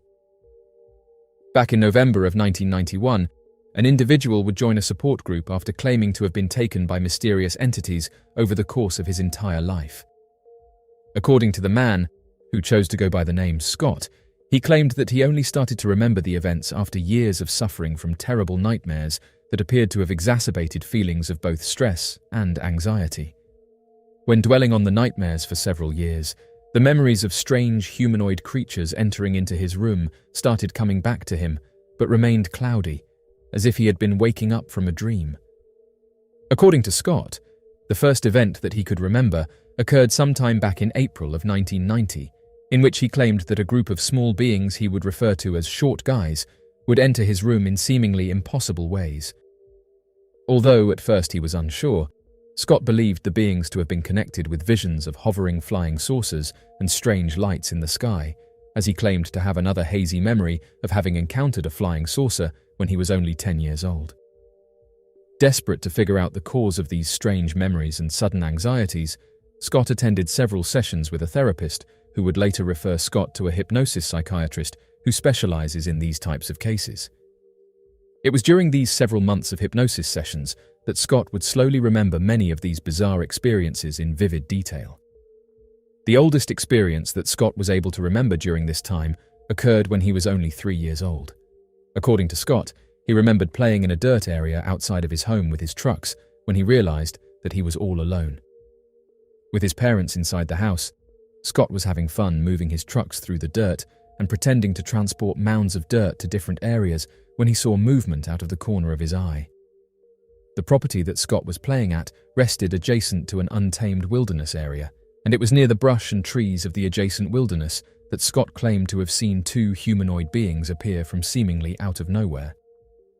Being only 3 years old, Scott was unsure how to react to the situation, and so continued looking over at the strange beings that he described as appearing to have had large ant-like heads with large ant-like eyes, atop tiny humanoid bodies only slightly taller than he was. As he continued staring at the creatures, Scott would claim that one of the ant-like beings pulled out a strange-looking metal rod that he waved in Scott's direction and instantly caused him to fall asleep. He would then wake up an indeterminate amount of time later, laying down in the sand with his trucks and no one else around him. Terrified of what he encountered, Scott ran to his house and told his mother that he had fallen asleep after seeing monsters. Confused as to what Scott was trying to tell her, Scott's mother dismissed the sighting as nothing more than a dream that Scott had had while he was playing in the dirt. Frustrated by his inability to tell his mum what had happened, Scott would shout at his mum, saying that there were bugs around him, and would continue saying this over the course of several weeks before forgetting about the encounter entirely due to some unknown reasons. Several years following this incident, Scott would begin to complain to his parents about throbbing headaches that would plague him for the rest of his life. Originally starting when he was only 6 years old, Scott was believed to have suffered from strange spells or seizures that he would describe to his parents as strange feelings, spacing out, or sudden confusional episodes, where he would be unable to know where he was or what he was doing. At first, the parents thought nothing of the headaches and sudden attacks of confusion, believing it was common for a young child to have momentary lapses. It would not be for another 2 years until Scott was diagnosed, at the age of 8, with a condition referred to as atypical migraine.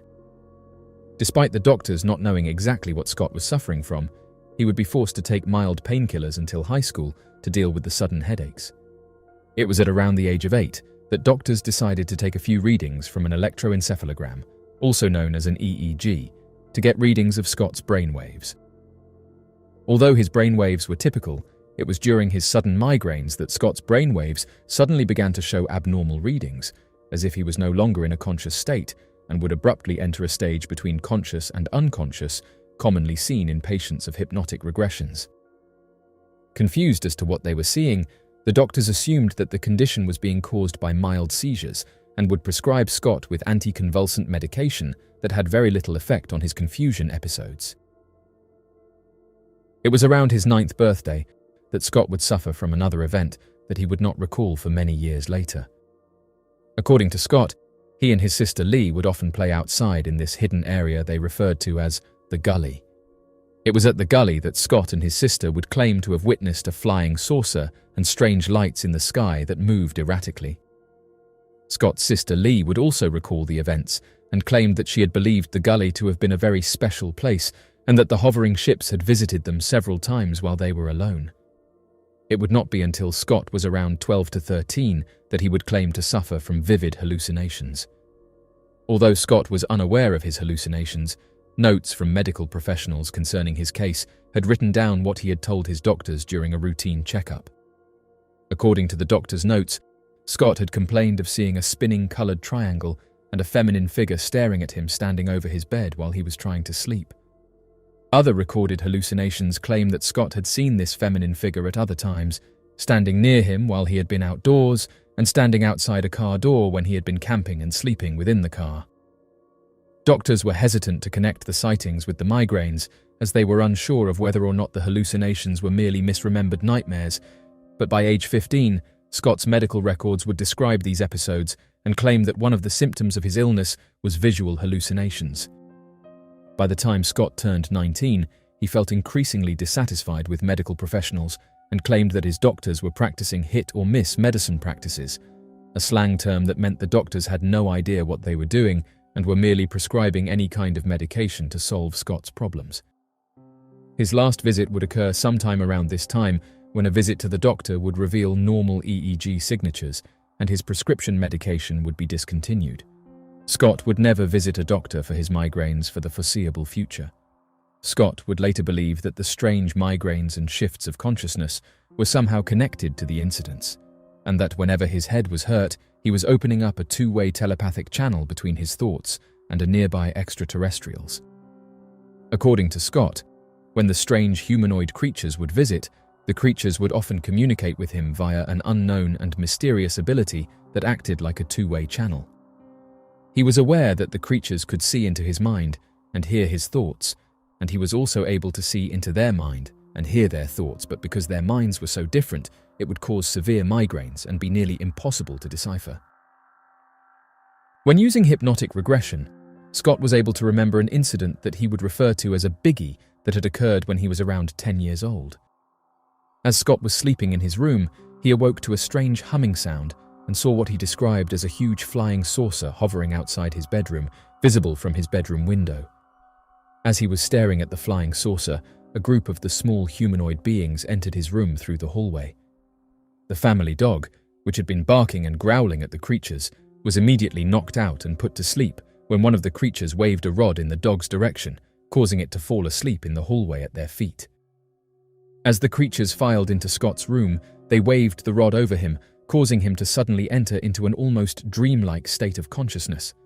Once they were done, the creatures started filing out of the room and heading upstairs to Scott's parents' room. Fearing that the creatures were going to hurt his parents, Scott ran upstairs but noticed that the creatures had already disappeared and ran into his parents' room, where he told them that aliens had entered his room and were coming to kill them. The parents, having heard impossible to explain noises only moments prior, got up and grabbed their two kids as Henry, Scott's father, grabbed his gun and ran outside the house to shoot at the flying saucer. By the time Henry got outside, the craft had already disappeared and the creatures were nowhere to be seen. Curious as to the truth surrounding the event, Scott's psychiatrist connected Scott's parents and asked them if they remembered the event as he described. Emily, Scott's mother, would not only write back that she remembered the event, but that she believed that the incidents had occurred and were not fabrications. The last scenario that Scott was able to remember had occurred to him only 3 years prior to him seeking professional help. Scott would consider this event the catalyst that was so traumatic it was most likely what triggered his memories of all of his past experiences to come to the surface. After a series of hypnotic regressions, Scott was able to describe the event in vivid detail. According to Scott, it was sometime in April of 1990 that as he was getting ready for bed, he felt a sudden intense feeling of anxiety come over him. In order to try to cool down, Scott grabbed a nearby magazine and was flipping through the pages reading when he started to feel his mind open up as if a two-way communication channel had emerged within him. He would later describe the feeling as if he knew that the beings were suddenly there inside his mind. Fearing that they would soon invade his room, Scott would begin to panic and attempt to leave the area before soon realizing that he did not appear to be in control of his body. Looking over at his bedroom door, he remarked that it was as if the door vanished into thin air, as he could see the reflections of an unexplainable light bouncing off the wall coming from the inside of a nearby room. As he continued staring at the doorway, Scott described 6 of the extraterrestrial creatures that entered, claiming that their bodies looked boxy and their heads were strangely angular and triangular. It was at this point that one of the creatures pushed a round-tipped rob in Scott's direction, causing him to instantly become anesthetized from any feelings of pain or discomfort, but still conscious of the entire encounter. As the creatures were touching him with the rob behind his ear, causing him to no longer be able to move an inch of his body, he claimed to feel a buzzing coming from the inside of his right ear that slowly grew into a ringing sound. Scott then described his vision as appearing to have been similar to a TV monitor that was lagging, only capturing frames and glitches of vision at a time. Scott would then describe the feeling in his head as if he was battling to prevent the creatures from being able to touch his mind and peer into his memories and thoughts. But before he could successfully ward off the mental invasion, he fell unconscious. When Scott finally came to, he found himself strapped down onto a metal table, surrounded by 2 humanoid figures that appeared to have been doctor-like in appearance, wearing strange glasses on their face, white coats with off-tan and white-tinted skin. Surrounding the doctor-like entities, Scott claimed to have seen several shooter beings in what he believed were army-like suits. These creatures were described as having deep black and slightly slanted eyes, with grey borders at the edges of their eyes. Panicked by the sight, Scott asked the creatures who or what they were, but they refused to answer, and instead replied with a question in Scott's mind, stating that they were curious as to what Scott was. It was after this short exchange that the creatures placed a faucet-like device onto Scott's private area, with a suction-like device being attached towards the end. According to Scott, the device appeared to have been connected to a box located at the side of a surgical table via a plastic tube. As he tried to fight against the creatures, he could see a reflection of himself hovering above him, as if he was staring into a large mirror. He then noticed in the reflection that his head was resting on a block-like pillow, and 4 metal surgical prongs were being pressed into his neck, high up, just slightly below his scalp. Although uncertain as to what the metal prongs were accomplishing, Scott assumed that the prongs were actually some form of electrodes that were planted at the base of his skull to manipulate him and control his movements and feelings.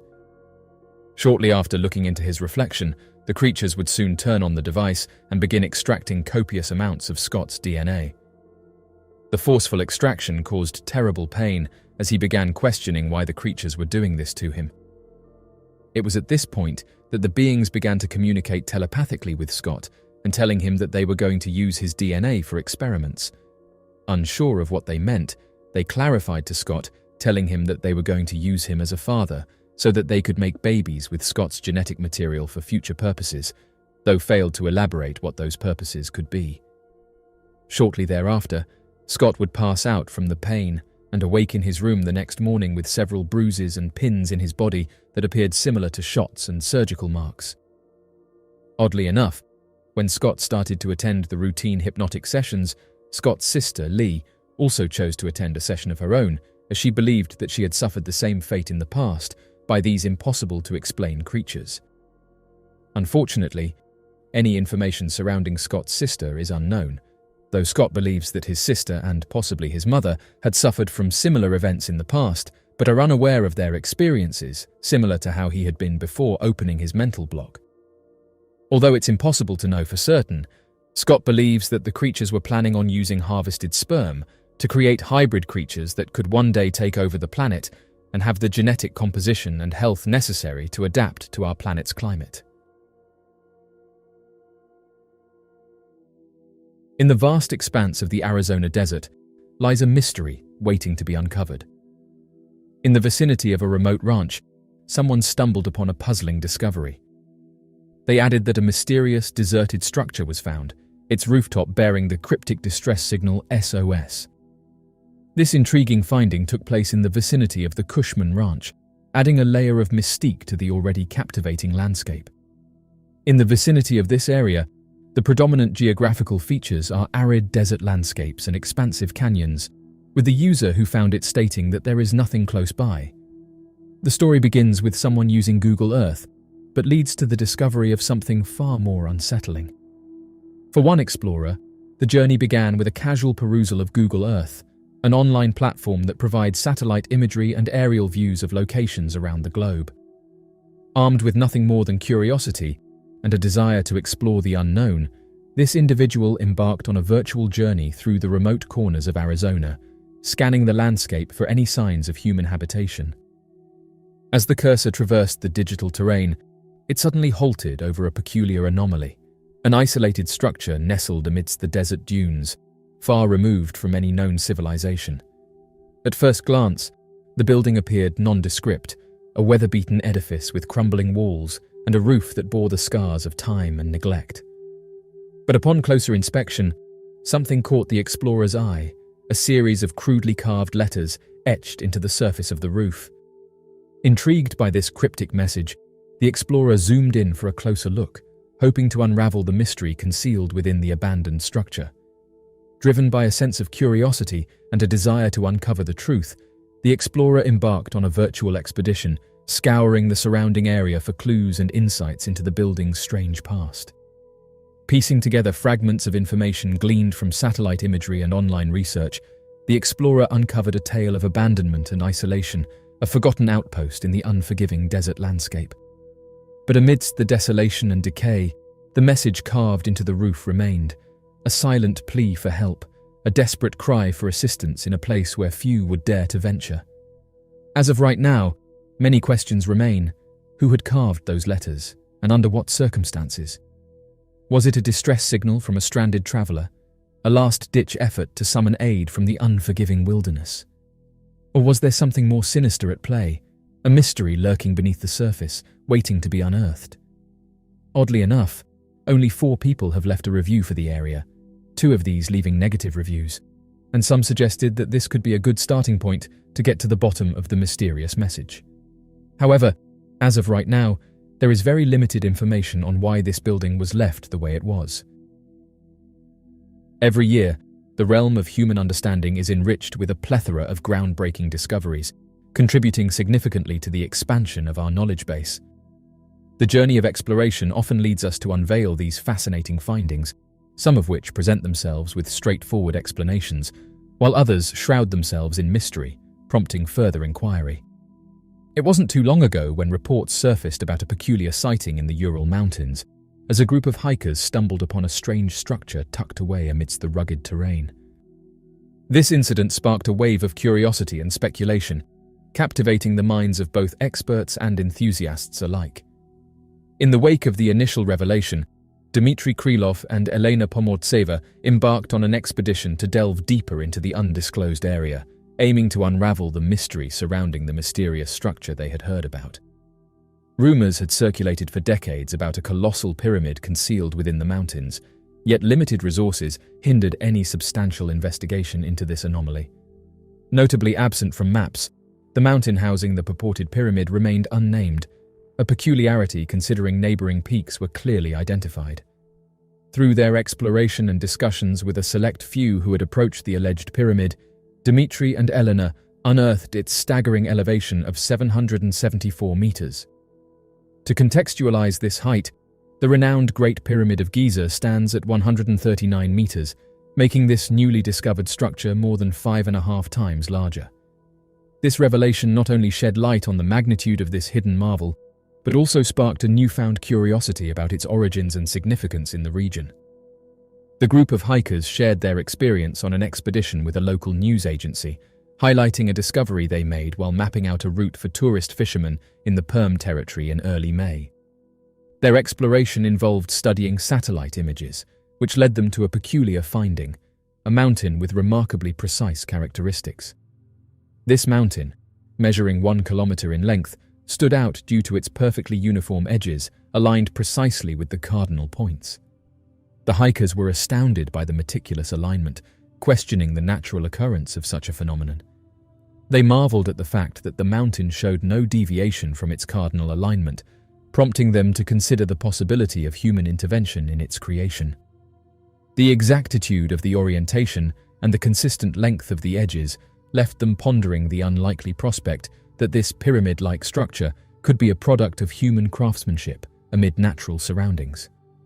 This discovery sparked intrigue and contemplation among the hikers, raising questions about the intricate forces at play in the natural world.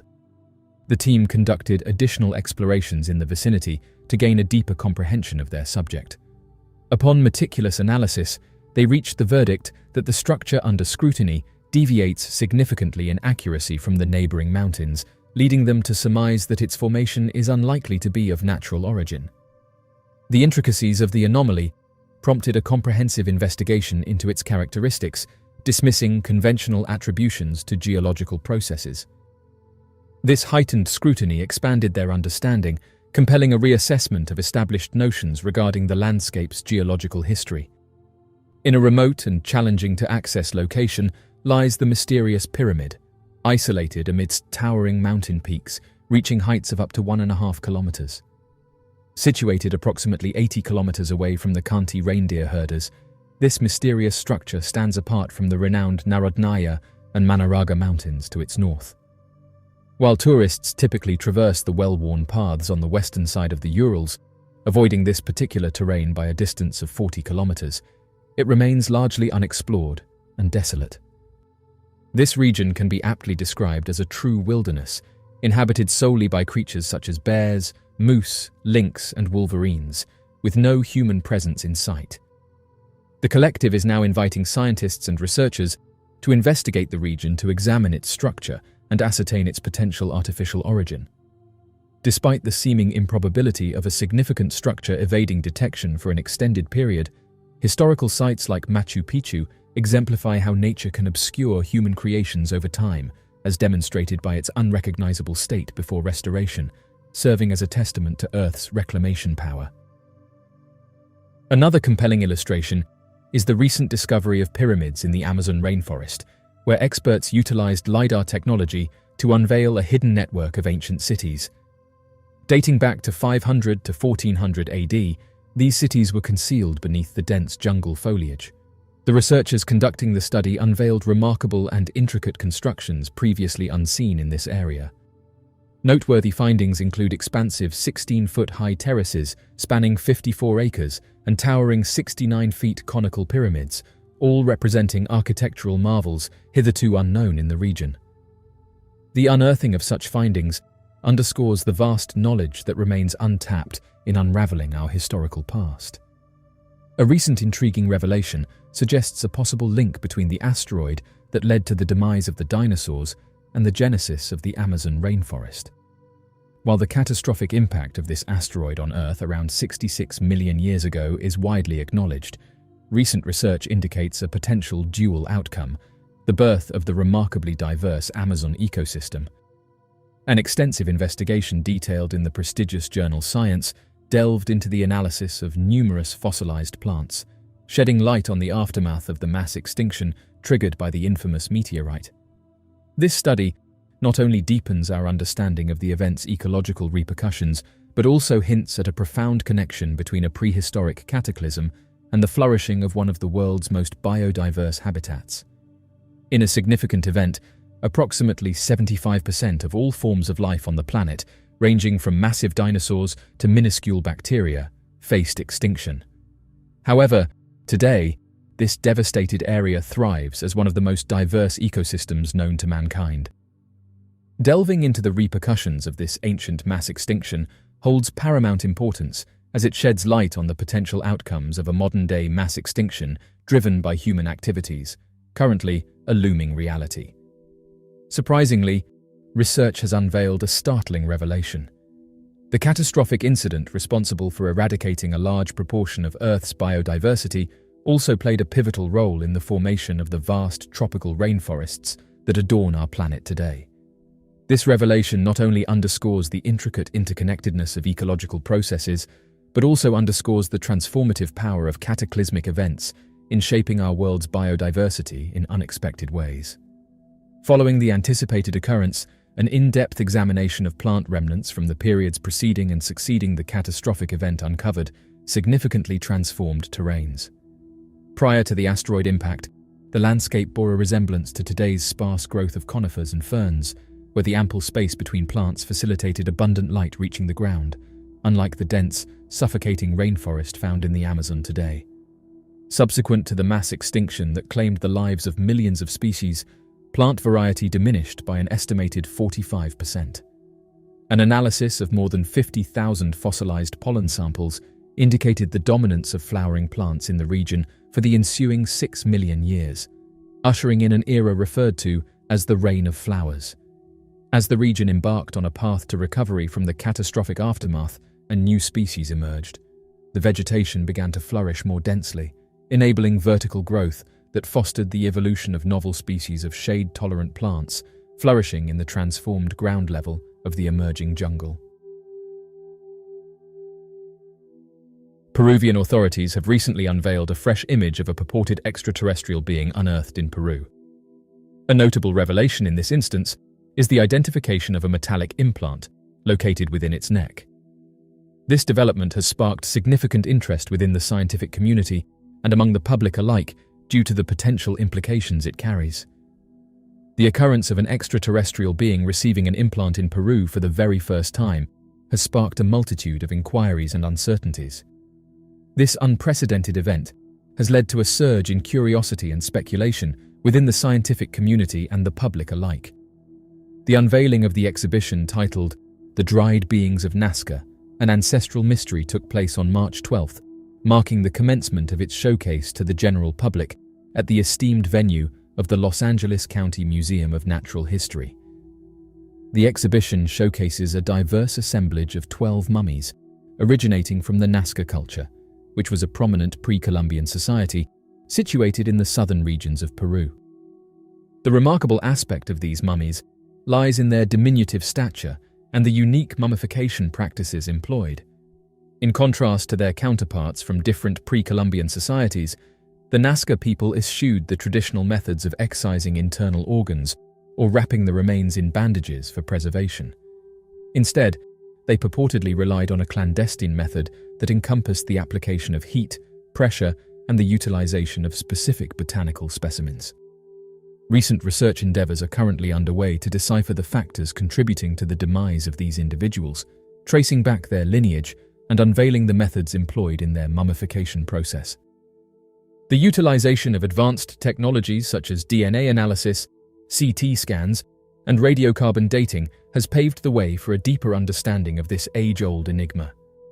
The preserved remains of the Nazca people offer a priceless heritage that provides insight into the ideologies, behaviors, and ceremonies of a bygone society. The showcase in Los Angeles offers a one-of-a-kind chance to delve deeper into this enigma and fully engage with the rich tapestry of the Nazca civilization.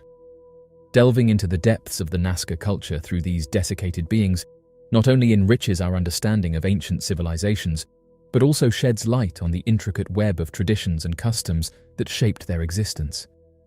As fascination regarding the extraterrestrial remains intensified, scientists opted to conduct a range of rigorous scientific examinations on it, which included utilizing X-ray technology to unveil its internal arrangement and constituents. The X-ray scans uncovered astonishing specifics about the creature's physical structure, notably highlighting a strange metallic device implanted in its neck. This finding not only added to the enigma regarding the being's source and intent, but also raised profound questions about the nature of its existence and potential connections to otherworldly phenomena. Through meticulous analysis and thorough investigation, the researchers delved deeper into the intricate intricacies of the mysterious entity. The metallic implant discovered on the creature triggered various hypotheses regarding its source and potential ties to entities from beyond Earth. Speculations ranged from the implant acting as a means of tracking or communication, enabling the creature to interact with extraterrestrial entities or find its way in unfamiliar surroundings. Additionally, some theories delved into darker possibilities, suggesting the implant could be linked to mysterious experiments or clandestine manipulation by unidentified influences.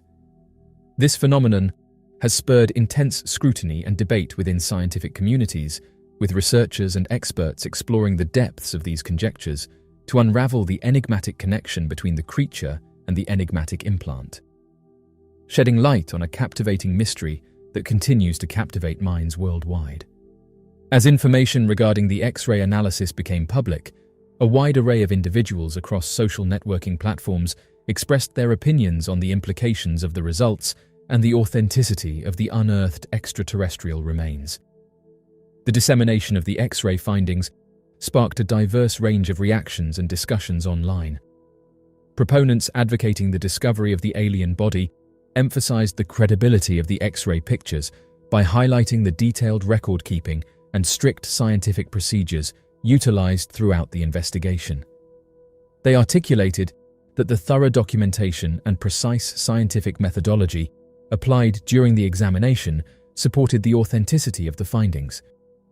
The contention revolved around the assertion that the existence of the metallic implant served as a significant indicator of extraterrestrial involvement, prompting a re-evaluation of established scientific frameworks and prompting a re-examination of our comprehension of the universe.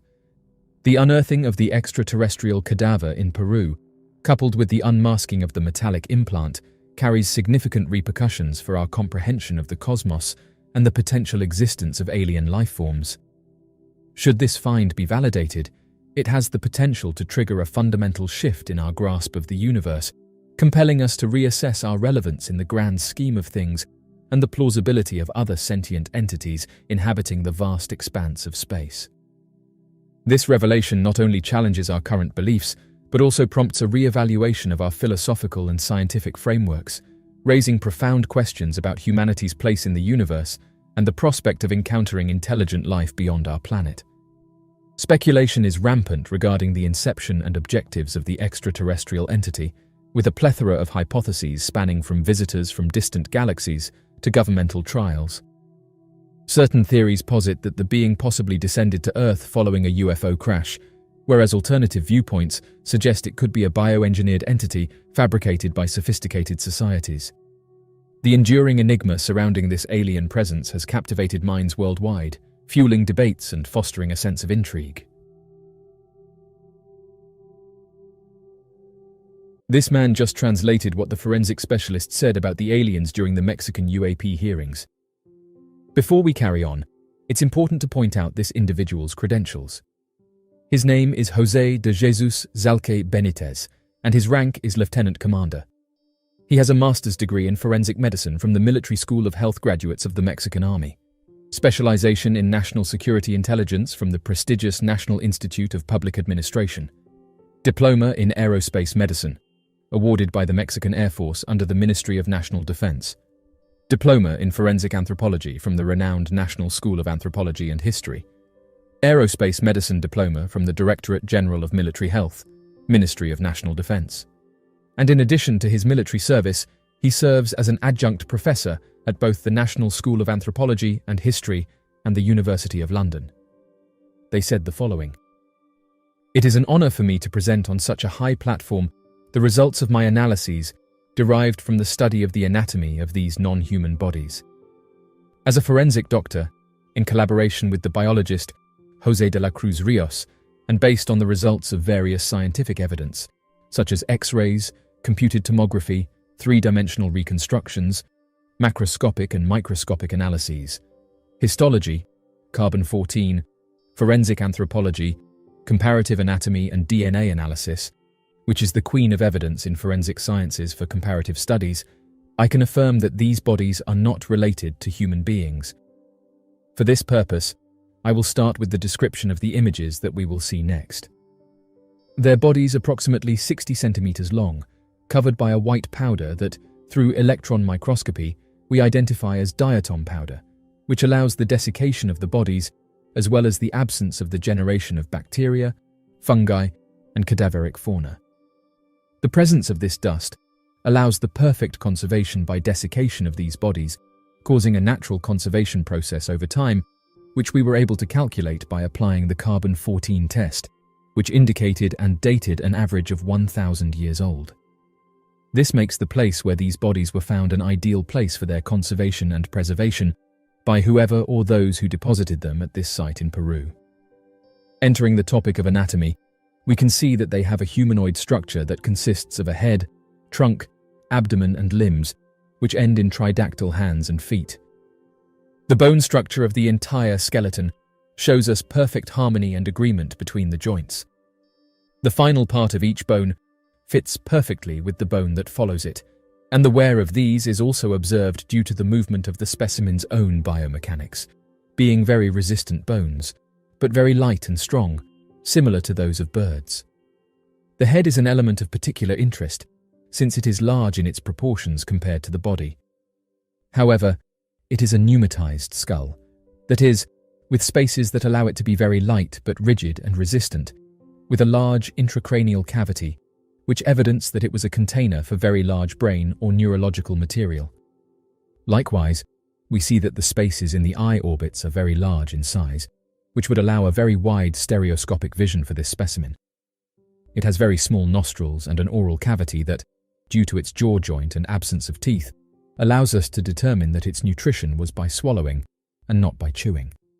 The neck, in turn, is a long structure that joins the head in the middle floor of the skull, which is a rarity that does not occur in primate species, since the union is in the posterior floor through the foramen magnum and not in the middle, which is usually circular or ovoid in shape, being something unique since in these species it is rectangular and cubic in shape. This is consistent with the 4 or 5 cervical vertebrae, which are small in bone thickness, but have a very wide intervertebral disc, which makes it possible for this neck to be retractable, like that of turtles. In the thorax, we find a fork very similar to that of birds, which allows the shoulder joints to continue and have very wide mobility capabilities. In the thorax, we find that the ribs are complete and continuous, completely circular, until they join with the vertebral column. They have a very small space between them, being between 14 and 16 in number. In the abdomen, we can evidence the presence of 3 eggs that, thanks to the tomography, we were able to show at a millimetric level that there are oviducts with the presence of millimetric eggs. This means that they were in a continuous gestation process. In addition, it confirms 100% that they are biological and organic, since the process of replication or reproduction through these eggs and their development in the oviduct would be impossible to falsify. We can also observe, thanks to tomography, the traces of muscles, tendons, ligaments and blood vessels, as well as possible organs or organelles that would have to be defined in subsequent studies. Coming to the extremities, we can point out that there is a complete harmony and agreement between the joints and the wear and tear of the biomechanics of the specimen, which end in tridactyl hands and feet with 5 phalanges.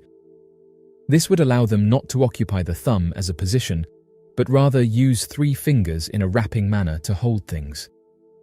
Here is one of the most outstanding and relevant peculiarities. They do not have carpal and tarsal bones.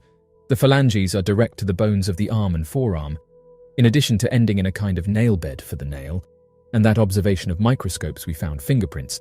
This would be impossible to replicate.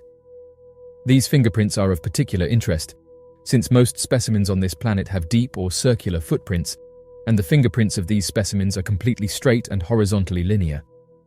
Another peculiarity is that some of these bodies have metal implants that are perfectly attached within the skin and towards the surface, making a very impressive biofunctional fusion. These implants are the alloy of various metals, among which osmium and cadmium stand out, which are currently used for satellite telecommunications. Finally, I will point out that the DNA analysis, after having been compared with more than 1 million registered species, we found that there is a significant difference between what is known and these bodies. These studies were carried out in various high-level institutions, both national and international, and the results gave evidence that 70% of the genetic material coincides with what is known, but there is a difference of 30%. If the human being, compared to primates, has a differentiation of less than 5%, and compared to bacteria, it has a differentiation of less than 15%. This would indicate that the difference found of more than 30% is something totally outside the parameter, and of what expected is foreign to what is described and known at this moment by human beings. These studies and results are published and available to anyone who likes to analyze them or continue them. We accept that there is still much to discover, and we are open to the scientific community and the world joining efforts to define what we are facing and how far we can go as a result of collaboration in a scientific and academic study. In conclusion, and for all the above, we can say that these bodies are from a non-human species that has irrefutable differences with what is described in the biology and taxonomy of the Darwinian species evolution tree, without a common or traceable predecessor, or without a descent and evolution still described. I can affirm then that these bodies are 100% real, organic and biological, that at the time they had life and are irrefutable evidence in themselves. We are facing the paradigm of describing a new species, or the opportunity to accept that there has been contact with other non-human beings that were drawn and pointed out in the past in various cultures throughout the world, such as Peru, Egypt and Mexico, and that today we can accept their existence among and with us. Thank you very much. An anonymous account has just shared some interesting footage of what appears to be a large, unidentified object. On top of this, parents who have armed themselves have taken to social media to describe their experiences with firing at Pelacaris and discussing safety measures that they are taking for their loved ones. Deep within the Amazon rainforest, far removed from the bustling cities and modern world, lay the serene village of Iquitu. As the night wore on, it's reported that a phenomenon unlike any other had manifested, a glowing, radiant object suspended above the village. The Akitu people observed the luminous object as it hovered silently, casting an ethereal light. Its form was unlike any natural occurrence. It pulsed with an otherworldly radiance.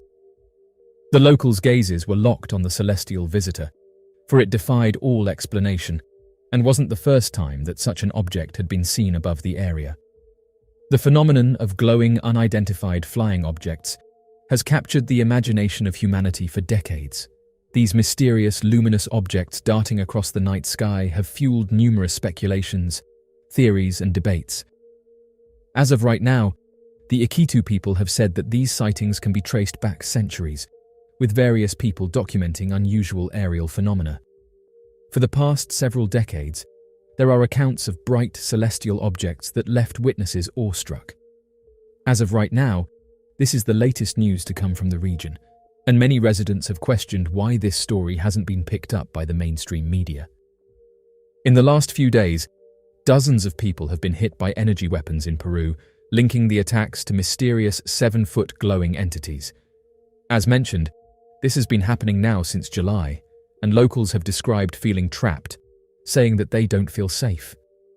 Since the beginning of August, the world was astonished by reports coming out of Peru about villagers who claimed they witnessed 7-foot-tall entities. Local authorities described these alleged beings as armored and floating, and the most intriguing aspect is their supposed invulnerability to attacks. The local residents also drew similarities between their assailants and mythical creatures, as well as referring to local Peruvian beliefs surrounding the face peelers. However, the Peruvian law enforcement has recently identified a new individual as a possible suspect. According to experts, the responsibility for illegal gold mining activities can be attributed to criminal organizations which have caused significant damage to Latin America over the years. Peru's National Prosecutor's Office, currently examining the entities, has attributed responsibility to the gold syndicates, who have faced significant resistance from the Brazilian and Colombian armed forces. According to prosecutors in Peru, these organizations who are using jetpacks aim to instill fear through their unusual tactics, effectively keeping the residents confined to their homes and deterring them from accessing the illegal gold mines.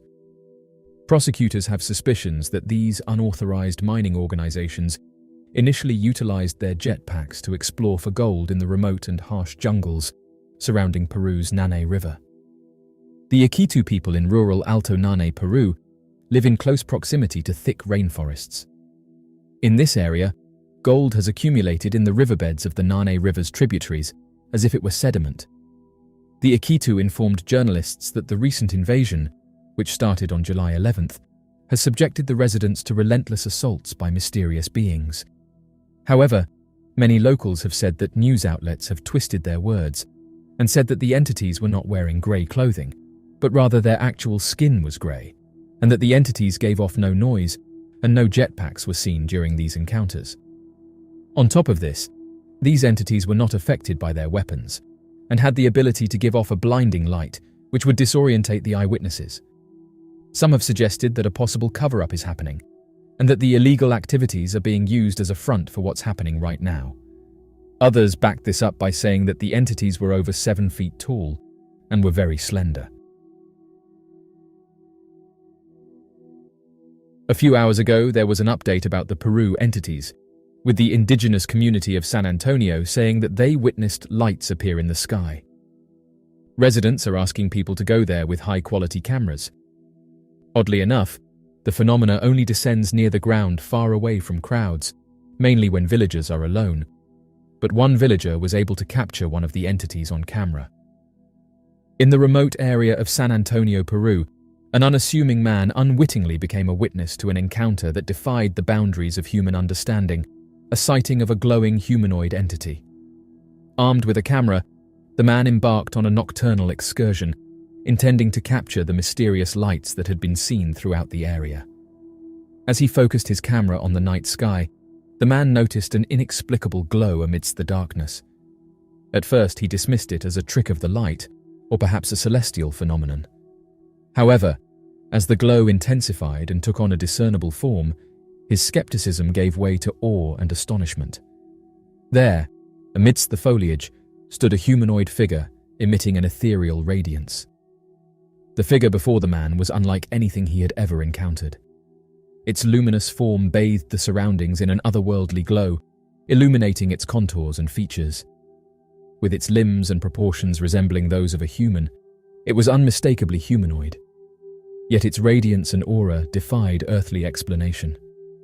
The creature gave of a bright light, which caused the man to become disoriented. He said that the light hurt his eyes, but that he was determined to capture evidence of whatever this creature was.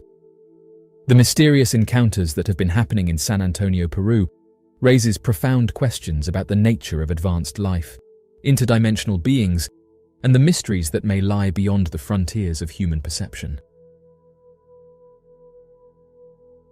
Since the 8th of August, Peru has been trending on social media, with more and more residents coming forward with stories and eyewitness accounts of alleged entities that have been reported throughout the area.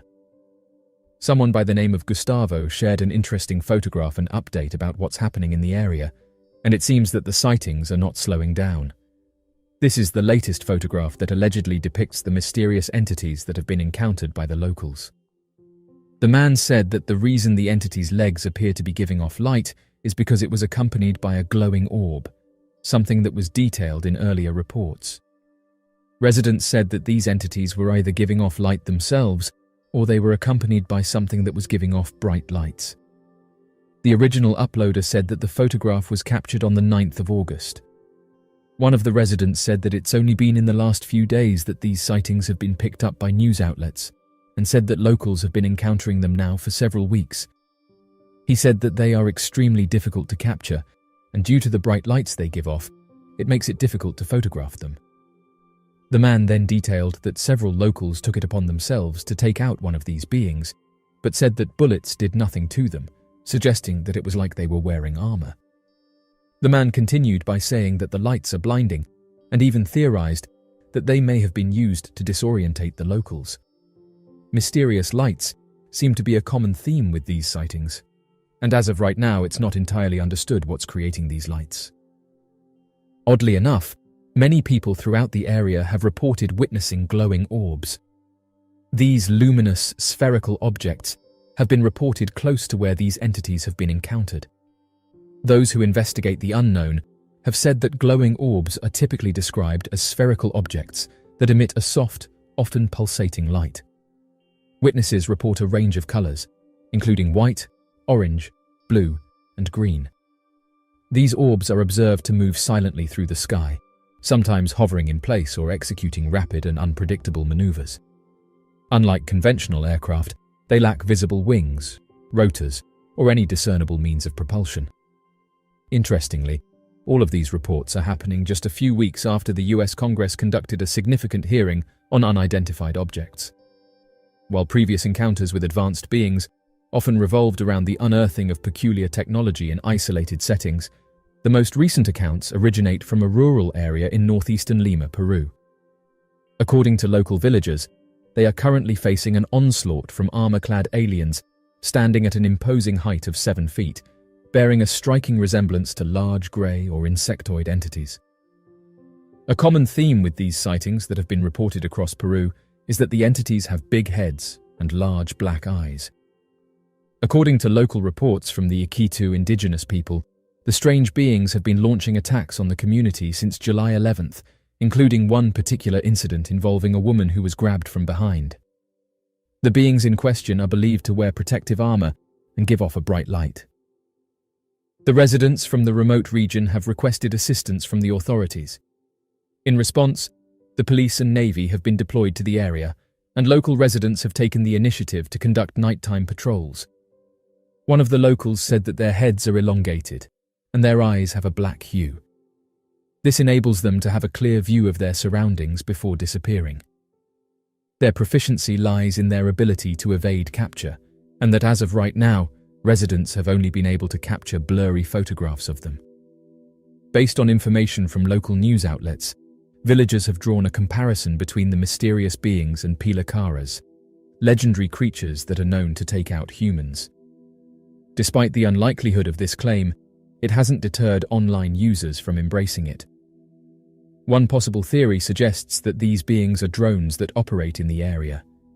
However, This explanation doesn't explain what these beings are, or why there are a large number of mysterious orbs that have been reported throughout the area.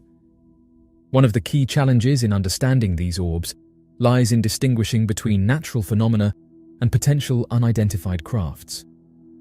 While natural explanations are possible, some researchers propose that glowing orbs could be the result of advanced technology, possibly piloted by advanced beings or utilizing unconventional propulsion systems. These theories suggest that these orbs might be surveillance devices, energy sources, or even probes sent to observe and study Earth. The ability to emit light could be related to their propulsion mechanisms or communication systems. The appearance of glowing orbs has historical and cultural significance in various societies. In some mythologies and folklore, luminous orbs are associated with spiritual beings, divine messengers, or portents of future events. These cultural influences can shape witnesses' interpretations of their experiences, leading to narratives that blend the mystical and the otherworldly. The consistent descriptions of glowing orbs from witnesses across Peru lend weight to the phenomenon's credibility. Witness testimonies often share common themes, such as the orb's ability to move noiselessly, change direction abruptly, and exhibit luminosity that defies conventional aircraft lighting patterns. The allure of advanced beings has captivated the human imagination for centuries, and one of the most iconic and widely recognized forms of these visitors is what's referred to as the Grey. Among the many regions of the world with purported encounters, Peru stands out as a place where individuals have reported close encounters with these enigmatic entities. Reports of encounters in Peru often intersect with the broader phenomenon and the narrative of visitations. Individuals who believe they have encountered one of these entities often recount experiences of being taken. These narratives might be influenced by a combination of genuine experiences, dreams, altered states of consciousness, and societal influences. The reports of these encounters in Peru are part of a global tapestry of unidentified phenomena and narratives. Whether these encounters are genuine interactions with beings from beyond Earth or manifestations of cultural influences and psychological tendencies, they represent a profound aspect of human experience, a desire to explore the unknown, to connect with the cosmos, and to understand our place within the vast expanse of the universe. This man just posted an interesting photograph to Reddit, stating that they found a metal obelisk in the middle of the woods. The image has been liked tens of thousands of times and has been shared across social media, with people giving their opinions on what they think it is and how it got there. Interestingly, those who saw the image said that it could have been left over from the monolith craze that happened a few years back. In an era dominated by technological advancements and the free flow of information, the emergence of the enigmatic metallic monoliths captivated the entire world. Beginning in the latter part of 2020, these intriguing structures started appearing in remote and secluded locations across the globe, igniting a sense of wonder, curiosity, and a whirlwind of speculation. Standing as silent sentinels in disparate landscapes, from the deserts of Utah to the forests of Romania, these monoliths challenged our understanding of art, science, and the boundaries of human exploration. These enigmatic structures became a symbol of mystery and fascination, capturing the imagination of people worldwide. Their sudden appearance in such remote and unexplored areas left experts puzzled and eager to unravel their secrets. With their sleek metal exterior and minimalist design, the monoliths became a subject of great contemplation. The fascinating occurrence first came to light in November 2020, when a helicopter crew engaged in a routine wildlife survey stumbled upon an extraordinary sight in the secluded desert of southeastern Utah, USA. Emanating an enchanting aura, they came across an imposing 10-foot-tall metallic monolith glistening in the sunlight.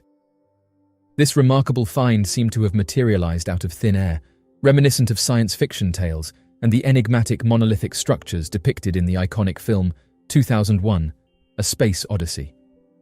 This unexpected discovery captivated the world's imagination, piquing our curiosity about its origins and purpose, and sparking speculations about extraterrestrial involvement and unknown forces at play.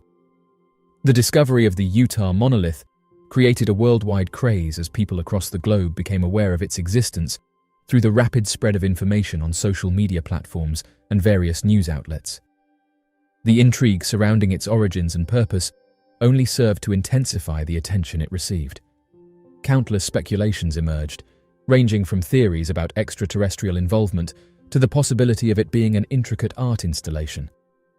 The initial appearance of the Utah monolith marked the inception of a global phenomenon. Following its discovery, numerous monoliths started to emerge in secluded areas across the world. Notably, a comparable structure was stumbled upon in the remote Namt County of Romania, reigniting worldwide fascination. This event triggered a series of subsequent sightings, spanning diverse destinations including California, the Netherlands, Colombia, and even the Isle of Wight. Strikingly similar in their sleek metallic composition and intriguing geometric patterns, each monolith captivated the attention of onlookers. The proliferation of these enigmatic structures not only engrossed the public, but also generated a flurry of discussions and investigations as people sought to unravel the mystery behind their existence. The widespread presence of these monoliths all around the world has sparked numerous theories and speculations. One school of thought suggests that these structures may be the result of an intricate artistic endeavor undertaken by either a secretive individual or a collective that revels in enigmatic creations. On the other hand, some people entertain the idea that these monoliths could be part of a meticulously planned and executed prank or a groundbreaking piece of performance art intended to captivate audiences across the globe. The prevailing air of uncertainty surrounding these enigmatic structures only serves to heighten their allure. There is an undeniable mystique surrounding them that continues to intrigue and fascinate observers worldwide. In a remarkably quick manner, the enigmatic monoliths that had intrigued and fascinated people all around the world suddenly started to disappear. One of the most widely known among them, the Utah monolith, which initially captured global attention, mysteriously vanished within a few short weeks after its discovery. The circumstances surrounding their disappearance varied. In certain cases, local authorities were responsible for their removal, while in others, the vanishing of these monoliths remained shrouded in unexplained mystery. The multitude of theories surrounding the origins and disappearances of the monoliths continued to multiply and spread.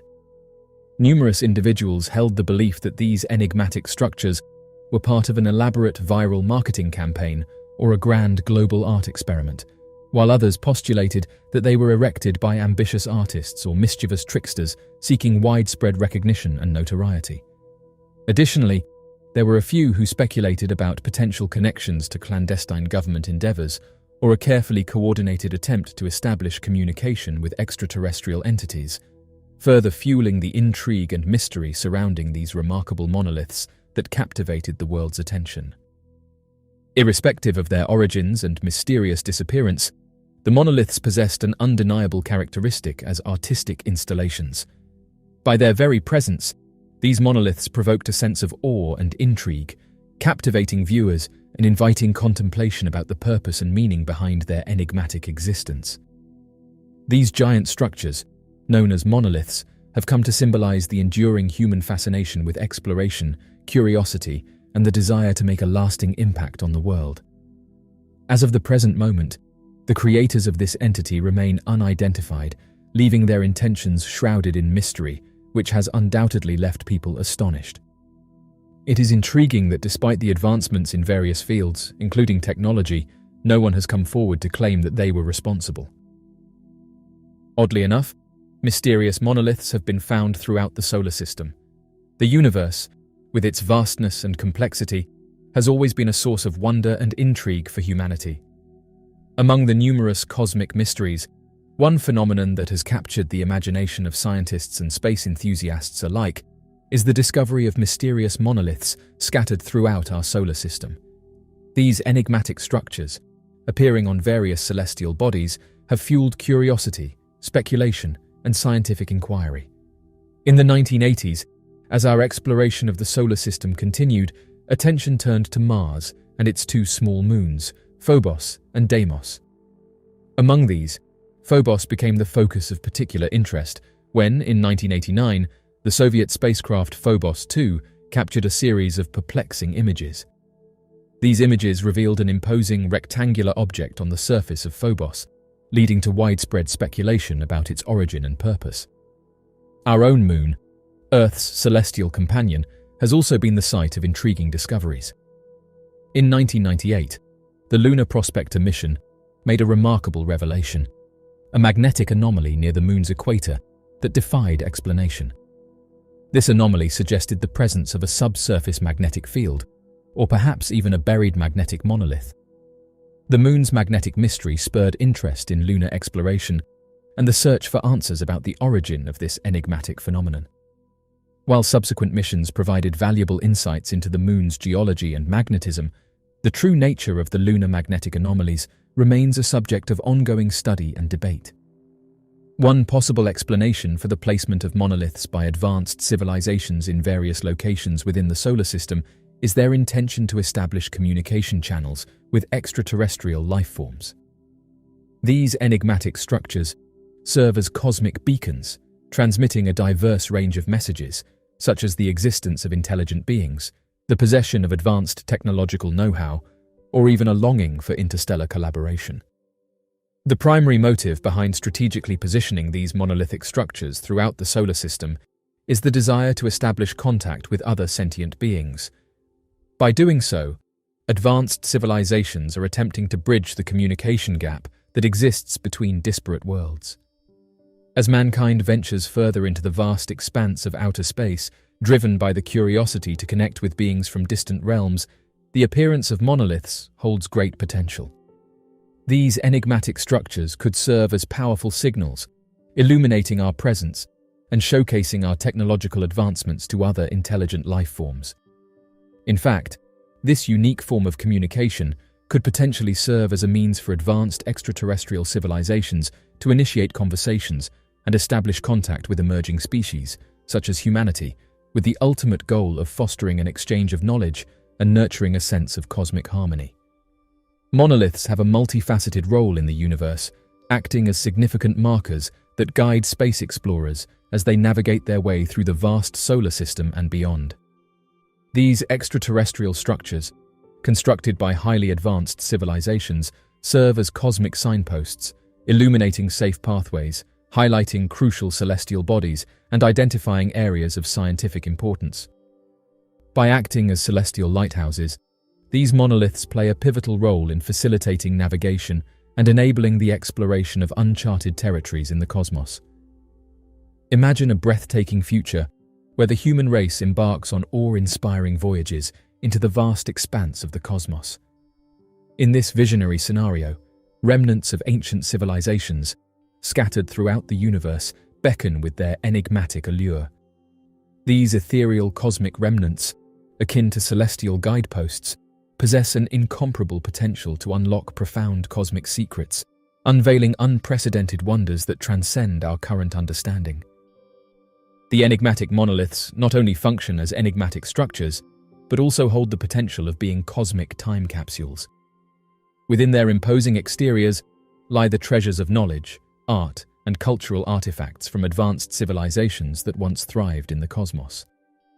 These imposing structures act as custodians of wisdom and heritage, containing an immense wealth of information carefully preserved for future generations of cosmic voyagers. By strategically dispersing these temporal repositories across the entirety of the solar system, highly advanced societies would effectively safeguard and propagate their rich cultural legacy, regardless of the occurrence of catastrophic events or the relentless march of time. Subsequent generations of intrepid explorers and diligent scholars may eventually stumble upon these celestial troves, affording them a captivating window into the ethos and accomplishments of the enigmatic civilization that indelibly imprinted its mark upon the cosmos.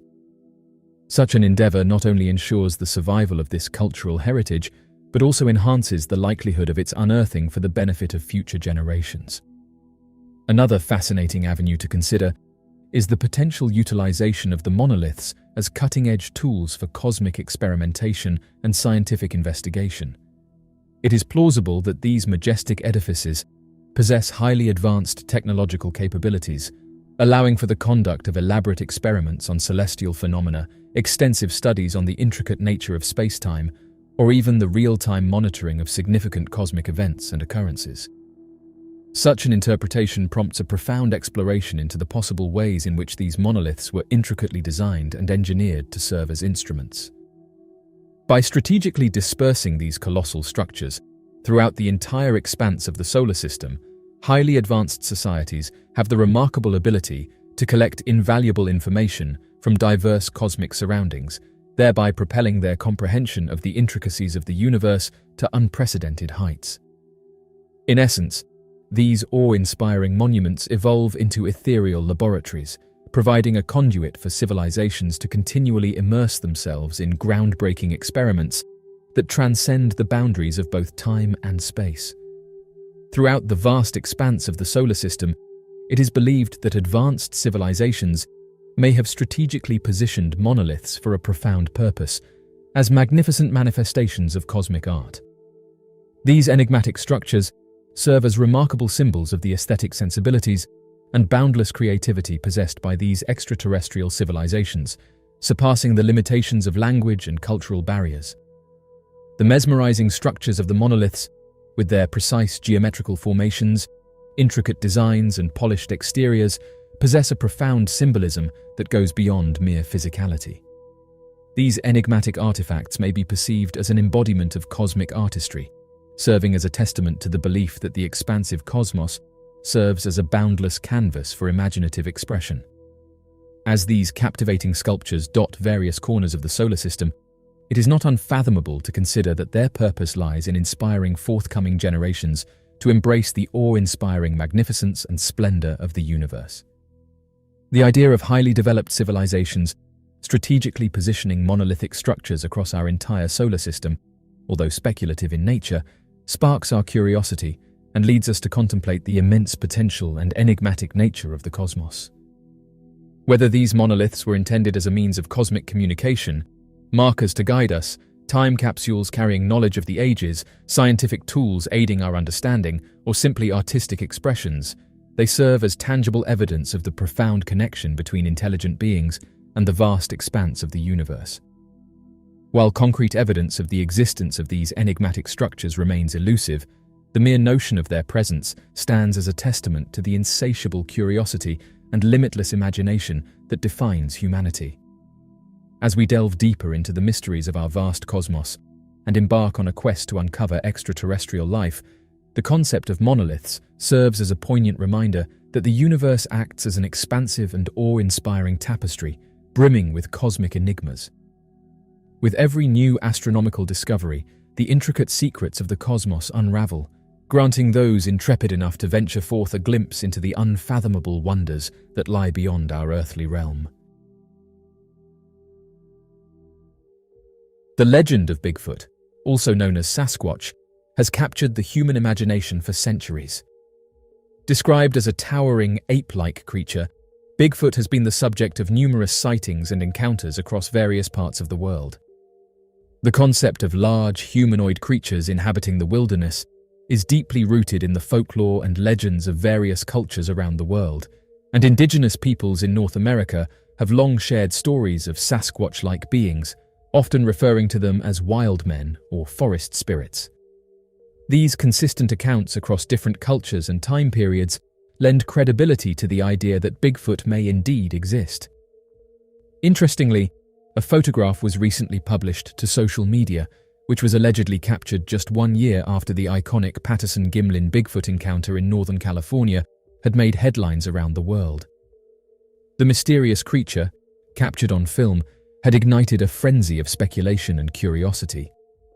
In the midst of this, Thomas Anderson, a nature photographer with an insatiable thirst for adventure, decided to embark on his own quest to find the elusive Bigfoot. He said that he had always been drawn to the wild, untamed beauty of the Northern California wilderness. Armed with his camera, he had spent years capturing its breathtaking landscapes and the diverse wildlife that called it home. But lately, his thoughts were consumed by the legend of Bigfoot, and he couldn't shake the feeling that he might be able to capture the creature on film once more. As he set out, he couldn't help but think about the Patterson-Gimlin footage. He had heard countless stories from locals, each claiming to have glimpsed the mysterious creature in the dense forests and rugged mountains of the region. He began his expedition in Bluff Creek, near the site of the original encounter, and talked with a local who told him that the creature had been spotted multiple times and that prior to the Patterson-Gimlin film, hikers were coming forward with their own stories about encountering the creature. The area was known for its pristine beauty and challenging terrain, and he was eager to explore its remote corners. He had meticulously planned his journey, equipping himself with the latest camera equipment, camping gear, and supplies to last him weeks. Days turned into weeks as Thomas traversed the rugged terrain, tirelessly searching for any signs of the elusive creature. He meticulously scoured the forest floor for tracks, set up motion-activated cameras at strategic locations, and even conducted stakeouts during the quiet hours of the night. He was driven by a relentless determination to capture the elusive creature on film. One crisp evening, while camped deep within the forest, Thomas explained he heard a series of strange guttural sounds emanating from the darkness. It was a series of eerie, howling calls, unlike anything he had ever heard before. The following morning, he continued his exploration deeper into the wilderness, guided by the hope that he was getting closer to his elusive quarry. As he navigated through the dense undergrowth, he spotted something unusual out of the corner of his eye. A massive, shadowy figure stood partially obscured behind a thick cluster of trees. His heart skipped a beat, and he raised his camera, praying that he wouldn't miss this once-in-a-lifetime opportunity. Through the lens of his camera, Thomas could hardly believe his eyes. The creature before him was immense, covered in long, dark hair, and standing upright on two massive legs. It was a Bigfoot, without a doubt, and the creature gazed at him with an air of both curiosity and caution, its dark eyes seeming to hold untold mysteries. He fired off shot after shot, capturing the creature's majestic presence against the backdrop of the towering forest, and he said that it moved with a fluid grace, each step powerful yet surprisingly silent. But as quickly as it had appeared, the creature slowly retreated into the forest, disappearing into the dense foliage. Thomas was left standing there, his heart racing, with a newfound sense of wonder and awe. He had captured the elusive creature on film, just as he had hoped. Upon his return, he shared his photographic evidence with the world, but said that no one picked up the image or wanted to publish it. He said that he's been trying to share the image with the world for years, but said that it seemed like no one cared. The photograph was shared to a Bigfoot group, and many of them who saw the image were intrigued. One user said the following: "This captivating image evokes thoughts of Patty and immediately captivated my attention.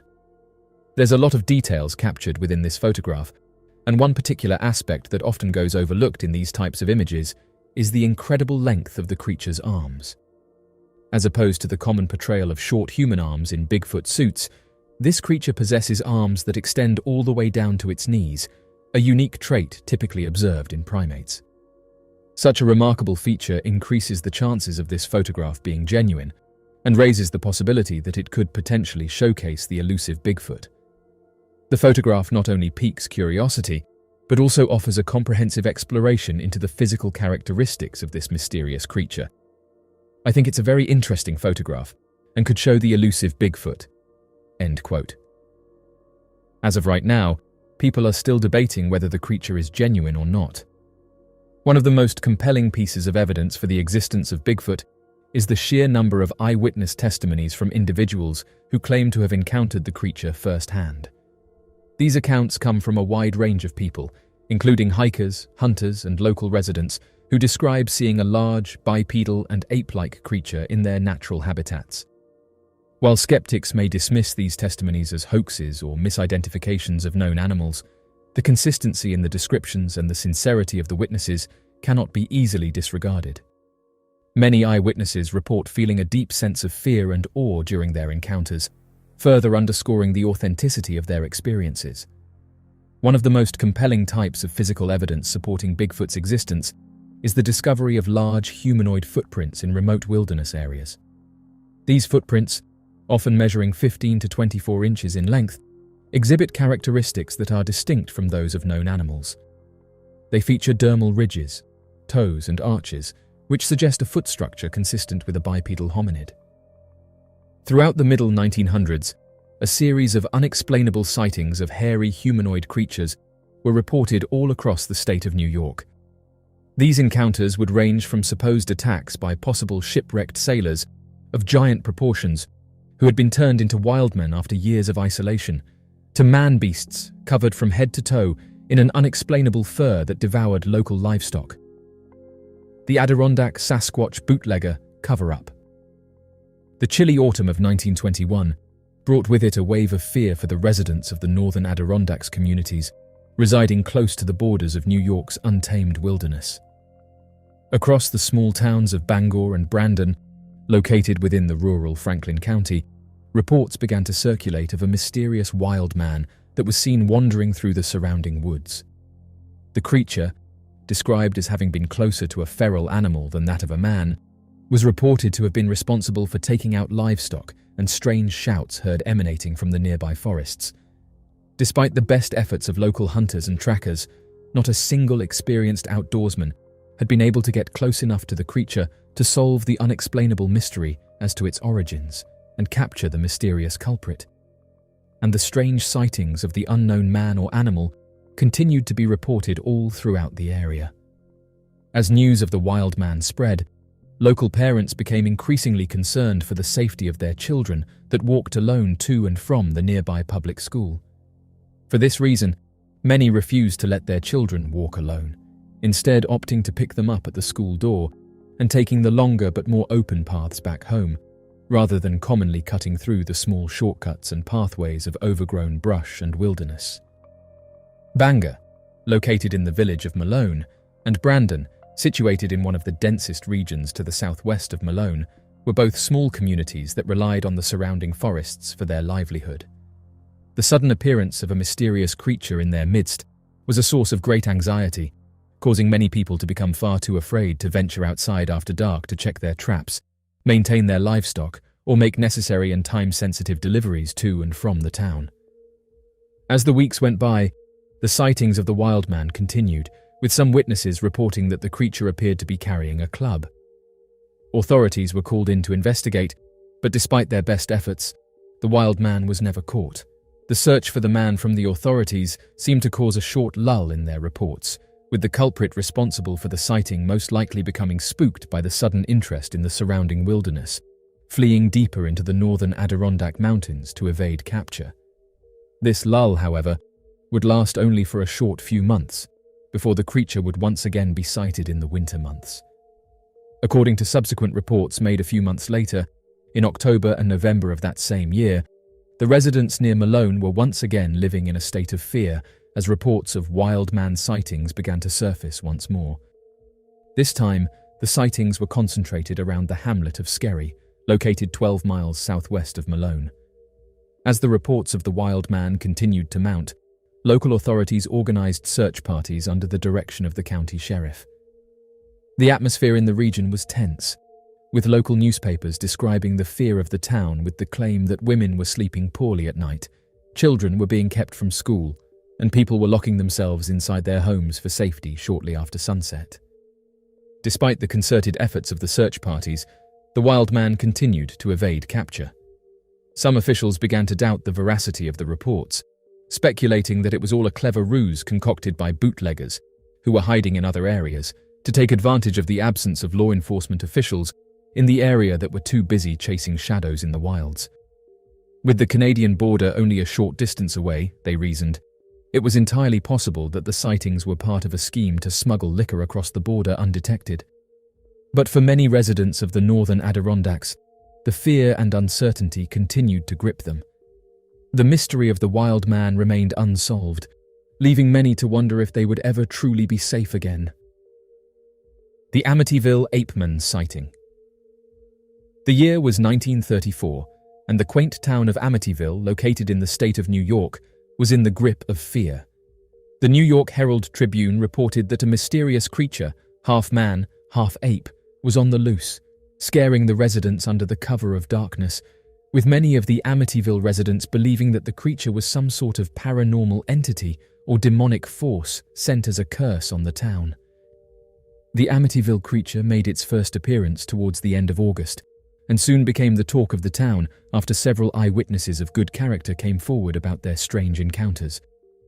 The ape man was said to be tall and imposing, standing at a height that appeared to tower over the eyewitnesses, with elongated arms that stretched down past the creature's knees. The body of the ape man was described as having been both wide and extremely muscular, far too large for any known person to have been responsible for the sightings. Even more peculiar, however, the Amityville ape man's eyes were said to glow in the dark, giving it a fiery, otherworldly orange incandescence. Seemingly out of nowhere, the creature appeared to terrorize the town, and not a single person, law enforcement official or local resident, knew where the monster came from or what it wanted. The situation would suddenly escalate on the 4th of September, when the monster was supposedly responsible for an unexplainable attack. According to a woman by the name of Mrs. Alfred Abernathy, shortly before preparing for bed, the massive hulking creature broke into their home through a back door and proceeded to destroy the home in a fit of rage. According to the reports surrounding the event, the monster attacked the home of Mrs. Alfred Abernathy in South Amityville. It shredded several mattresses and a fur coat, and even scratched up one of the family's cars as it was fleeing back into the surrounding wilderness. Although the Abernathys considered themselves lucky to have escaped from the strange ordeal completely unscathed, the incident sent shockwaves throughout the community that made it difficult for residents to analyze the event with an unbiased skepticism. That next evening, many of the male residents of the neighborhood decided to take matters into their own hands. Armed with shotguns, rifles, revolvers, and even garden hoses, they sat on their porches waiting for the creature to make its next move. It was clear that the community was united in their quest to capture the beast. Despite their efforts, the mysterious creature of Amityville was never caught. It was as if it had vanished into thin air. The residents were left to wonder whether the creature had been scared away by their show of force or had simply moved on to another town. The incident was a reminder of the power of fear and the unknown. The people of Amityville had been shaken to their core, and it would take a long time for them to feel safe again. Even decades later, the story of the mysterious creature of Amityville would be retold and discussed by locals, historians, and enthusiasts alike. Shortly after the event, however, some would speculate as to the origins of the creature, which would surface a series of bizarre and equally strange theories throughout the town. A small minority of the town's residents believed that the creature was the result of a failed science experiment, while others suggested that the monster was a supernatural being that had come to wreak havoc on the town after being cursed by dark magic. The invisible Whitehall ape sightings. Reported from the town of Whitehall, nestled at the edges of the Adirondacks, at the base of Lake Champlain in the northeastern part of the state, an encounter with a Sasquatch creature was first made public in the area back in 1961. Though it would be the first of many more incidents reported from the small rural farming community, according to many of the local residents, strange encounters with the ape-like beast had been claimed several months before the first publication. According to the local newspapers, 2 young women were walking through the tranquil East Bay area when they encountered a large, intimidating figure that moved unnervingly close to them. The 2 eyewitnesses were so terrified by the sight of the strange humanoid creature that they would immediately begin running home without stopping, frantically screaming the entire way. Once the pair reached the home of one of the girls' fathers, a straight run more than 2 minutes from where they spotted the monster, they would quickly report their sighting to the local authorities. The young women were convinced that they had seen something out of the ordinary, something that couldn't be explained away as a simple prank. They said that it was too tall and too big to have been a prankster. Despite the skeptical reaction of some of the neighbors who laughed it off as a simple joke, the women were certain that what they had experienced was something much more sinister. This incident marked the beginning of a series of reports that would detail strange happenings in the small town of Whitehall, centering around sightings of large creatures with human-like features that were reportedly seen lurking in the woods. Over the weeks following this initial sighting, there were more than a dozen reports of similar encounters, with nearly all of the reports describing the bizarre creatures with similar characteristics. According to a group of independent eyewitnesses who were questioned by local reporters, the monsters were commonly described as being exceptionally large, hairy figures that moved with an almost inhuman grace and could disappear within the blink of an eye, as if suddenly becoming invisible. Some of the encounters are said to have taken place in broad daylight, while others happened at night, under the cover of darkness. As the privatization of space exploration continues to advance, SpaceX, the pioneering aerospace company founded by Elon Musk, has become a leader in the development of innovative rocket technology and ambitious missions to colonize Mars. Alongside the public's fascination with these advancements, there has been a growing interest in reports of unidentified objects spotted in the vicinity of SpaceX missions. Since the company's inception, there have been several instances of mysterious aircraft sightings reported during SpaceX missions. These sightings have ranged from mysterious lights and unexplained objects seen near rocket launches to unidentified craft observed near the International Space Station during SpaceX resupply missions. One of the most widely discussed sightings happened on April 19th, when a strange black triangle was seen in the background of the Starlink mission, which led to a flurry of social media posts and speculations about advanced visitors. Shortly after the launch, observers spotted the black triangle in the background, and theories were soon put forward to explain what the object was.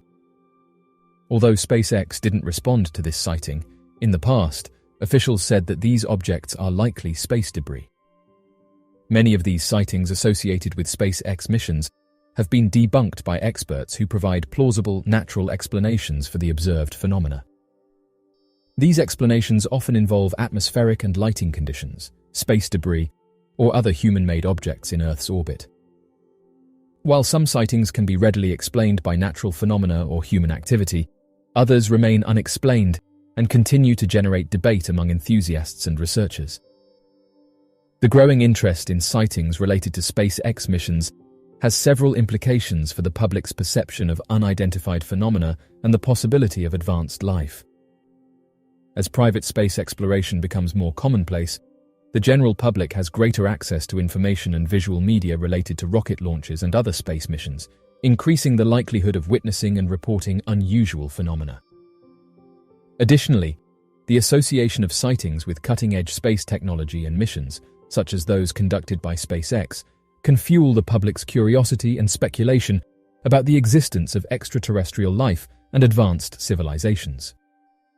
This interest is further amplified by the recent declassification of footage and reports by the United States government, which has led to increased public discourse and debate about unidentified aerial phenomena. As of right now, these sightings that have been captured during SpaceX missions represent a fascinating intersection of public interest in cutting-edge space exploration and the ongoing debate surrounding unidentified phenomena. While many of these sightings can be debunked through careful analysis and expert explanations, some remain unexplained, continuing to captivate the imaginations of enthusiasts and the general public alike. As private space exploration continues to advance, it is likely that interest in mysterious aircrafts will increase. A few years back, a mysterious object could be seen opening up in the sky above Russia. The man who captured the footage said that an object could be seen forming in the sky, and then detailed that the object emitted a bright light, after which a smaller object could be seen flying out of it. The bizarre encounter left the man confused about what he had just witnessed, and in order to show his friends what he had seen, he decided to take some photographs so that he could analyze them at a later date. The man said that the object on the left was emitting a bright light, and that a smaller dark object could be seen inside it, describing it as looking like a large orb that was dark in color. As he watched the event unfold, he said that it made no noise and didn't match a plane or a helicopter, saying that he couldn't explain how the smaller, darker object flew out of the initial object. When the photographs were shared online, people gave their opinions on what they thought it could be. Suggestions ranged from rocket launches to mysterious aircrafts. Oddly enough, there weren't any launches in the area at the time of the encounter, which caused the eyewitness to suggest that it belonged to something unknown. Another user suggested that it was a wormhole, or that the man had witnessed a rare atmospheric phenomena. Interestingly, around the same time, it was reported that fighter jets had been scrambled throughout the area, and some of these reports have come from military officials and pilots themselves. For example, in 2012, a Russian fighter jet was scrambled to investigate a mysterious aircraft that had been detected on radar. The pilot reported that the object was a glowing orb that was moving at an incredible speed. The pilot attempted to intercept the object, but it disappeared before he could get close. In 2017, Russian media reported that jets had been scrambled to intercept several mysterious aircrafts that had been detected over the Black Sea. The reports claimed that the objects were moving at incredible speeds and were able to evade the fighter jets. There have also been reports of military officials investigating mysterious aircrafts. In 2014, the Russian Ministry of Defense launched a special department to investigate these sightings. The department is staffed by military officials and scientists and is tasked with investigating any sightings that are reported. One of the most famous incidents of a Russian fighter jet encountering a mysterious object occurred in 1989. A Soviet MiG-29 fighter jet was scrambled to investigate a strange aircraft that had been detected on radar. The pilot reported that he had encountered a large, saucer-shaped object that was emitting a bright light.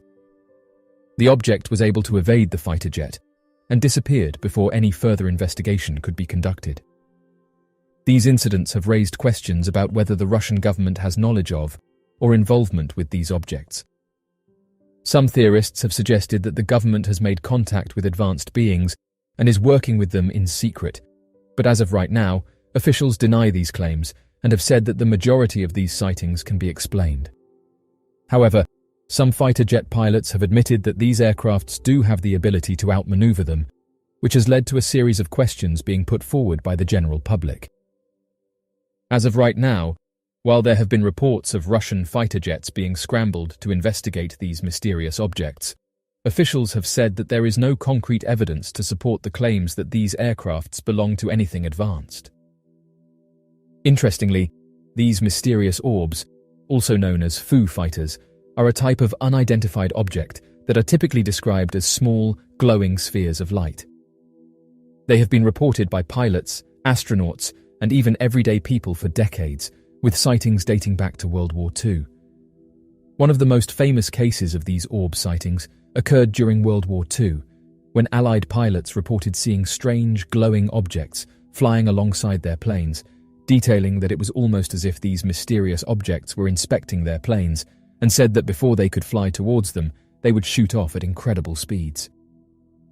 These objects were dubbed Foo Fighters by the pilots, and their presence was often unnerving and mysterious, with many pilots detailing that they had no idea what they were.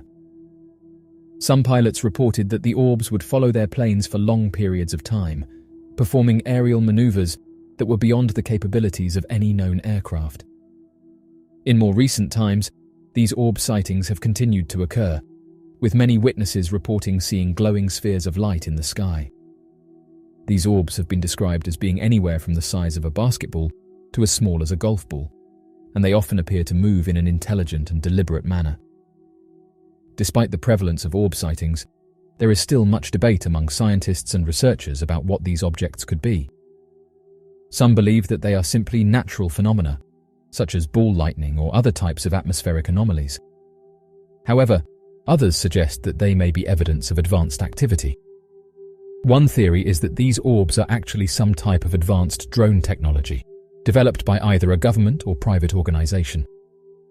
It is possible that these drones are being used for surveillance purposes, or even for military operations, and interestingly, they have been observed in areas with high security, leading some researchers to speculate whether an unknown group is responsible for them. Another possibility is that these orbs are indeed extraterrestrial in origin, and that they represent some type of reconnaissance or exploration mission. If this is the case, then it is possible that these orbs could be controlled remotely by an advanced civilization, or that they are being piloted by some type of artificial intelligence.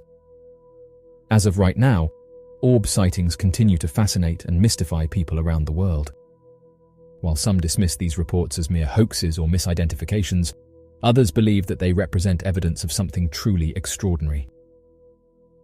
Those who investigate these sightings have said that orb sightings are one of the most commonly reported aircraft, and over the years, pilots and eyewitnesses have been left confused by their sightings, saying that these mysterious objects have no visible propulsion system and are completely silent. One mystery is that every time these objects are photographed, they appear blurry, leading some researchers to say that these aircrafts might have the ability to interfere with electronics. which could explain why it's so difficult to capture them on camera. As of right now, what they are, how they are able to achieve what they do, and who they belong to remains a mystery. Someone on social media sent us this photograph saying that it was captured above the United States. They couldn't explain what the object was in the sky, detailing that it looked to be in the shape of a black triangle. The photographs were soon sent to various online groups that investigate mysterious phenomena, and the majority of them agreed that this was a black triangle, a mysterious aircraft that's been sighted across the United States for several decades. The mystery here, though, is that no one is sure what they are and who they belong to. If they belong to the United States military, then it proves that they have technology far superior than anyone else, as these aircrafts have been observed outmaneuvering jets and traveling at tens of thousands of miles per hour. When these types of photographs are taken, it's very hard for the eyewitnesses to be able to record the encounter, mainly because the vast majority of eyewitnesses aren't expecting to see anything, so the encounter is usually rushed, leaving those involved with more questions than answers. The phenomenon of black triangles has been a topic of interest and debate for many years. Reports of these triangular-shaped aircrafts have been documented across the world, and many people believe that they are extraterrestrial in origin. The first recorded sighting of a black triangle was in 1561 over Nuremberg. The 1561 celestial phenomenon over Nuremberg was a rare and unusual event that occurred on April 14, 1561, in Nuremberg, Germany. It was an aerial battle that took place in the sky above the city and involved a large number of strange flying objects that were described as spheres, cylinders, triangles, and crosses. This event has been the subject of much debate and speculation among researchers and historians over the years. The event began at dawn, when a number of large black spheres were seen emerging from the sky. These spheres were said to be as big as a small house, and were followed by a series of smaller objects, some of which were described as cylinders and others as crosses. Witnesses reported seeing these objects move and dart around in the sky in a chaotic and violent manner, as if engaged in some sort of aerial battle. According to contemporary accounts, the objects emitted a strange noise that sounded like a great many men, women, and children screaming. Some witnesses reported feeling a sense of dread and fear as they watched the objects in the sky, while others were filled with wonder and amazement. The event lasted for about an hour before the objects disappeared back into the sky. In the aftermath, the people of Nuremberg were left to wonder what had just happened. Some speculated that the objects were celestial in nature and had some sort of religious or divine significance. Others believed that they were the product of advanced technology or even extraterrestrial in origin. Over the years, the Nuremberg event has become one of the most famous and well-documented mass UFO sightings in history. Some researchers have suggested that the event may have been the result of a natural phenomenon, such as a meteor shower or an unusual weather pattern. Despite the many theories and speculations surrounding the Nuremberg event, no one has been able to provide a definitive explanation for what actually happened that day. The event remains an enigma and a mystery to this day, and continues to capture the imagination of believers and historians alike. One of the most famous black triangle sightings occurred in Belgium in 1989 and 1990. During this time, hundreds of people reported seeing a triangular-shaped aircraft with 3 bright lights. The sightings were so widespread that the Belgian Air Force launched an investigation, but they were unable to identify the object. Despite the lack of concrete evidence, the Belgian black triangle sightings remain one of the most well-documented cases in history. In recent years, there have been numerous sightings of black triangles across the world, including in the United States, United Kingdom, and Mexico. These sightings have led to many theories about the origin of these objects. Some believe that they are controlled by advanced beings, while others suggest that they are top-secret military aircraft or drones. One popular theory is that black triangles are part of a secret military project. The US Air Force has acknowledged that they are testing advanced aircraft, but they deny that any of these aircraft are triangular in shape. Despite this, many people remain convinced that the military is testing new aircraft and that black triangles are a part of this testing. Others believe that black triangles are evidence of advanced life forms. They point to the shape of the objects, which is not consistent with any known aircraft, and suggest that they must have been created by something incredibly advanced. While there is no concrete evidence to support this theory, it remains a popular belief among many enthusiasts. The impact of black triangle sightings on popular culture has been significant. The widespread interest in these sightings has also led to increased attention from the scientific community, with researchers studying the sightings in an attempt to explain their origin. As of right now, the phenomenon of black triangles is a topic of great interest and debate. While there is no concrete evidence to support any one theory about their origin, their widespread sightings suggest that they are more than just a myth. However, as the years go on and more evidence is presented, it is possible that we may one day uncover the truth behind these mysterious objects. The Aurora aircraft is a mysterious and controversial plane that has been the subject of much speculation and debate since the 1980s. Although the existence of the Aurora has never been officially confirmed by the US government, many aviation enthusiasts and theorists believe that the plane is a highly classified stealth aircraft capable of flying at hypersonic speeds and reaching altitudes of up to 100,000 feet. The origins of the Aurora can be traced back to the late 1970s, when the US Air Force began developing a replacement for the aging SR-71 Blackbird reconnaissance plane. According to some accounts, the new plane was designed to be capable of flying at 6 times the speed of sound or faster, and to operate at altitudes well above those reachable by conventional aircraft. The Aurora was also believed to be equipped with advanced stealth technology that would make it virtually invisible to radar. The first reported sightings of the Aurora occurred in the early 1980s, when a number of witnesses in California, Nevada, and other states reported seeing a triangular-shaped aircraft flying at high speeds and making sharp turns. Over the years, similar sightings have been reported in other parts of the world, including Europe, Australia, and Asia. As of right now, the US government has never acknowledged the existence of the plane, and there are no official documents or photographs of the Aurora. However, there have been numerous unofficial reports and rumors about the plane over the years, and some aviation experts believe that it may have been used in various covert operations and military missions. Some have gone further, speculating that the Aurora is part of a secret government program to develop advanced technologies for use in space and extraterrestrial exploration. Some even claim that the plane is capable of interstellar travel and has been used to explore other planets and galaxies. Despite the lack of official confirmation or concrete evidence, the Aurora continues to fascinate and intrigue many people. Its mysterious origins and alleged capabilities have led to countless theories and speculations, and the plane remains one of the most enigmatic and controversial aircraft in history. Antarctica, the Earth's southernmost continent, has long been a source of fascination and intrigue due to its remote location, extreme conditions, and the mysteries that lie beneath its icy surface. In recent years, there has been a growing interest in reports of unidentified objects spotted above Antarctica. These sightings have fueled speculation about advanced activity, secret military bases, and hidden ancient civilizations.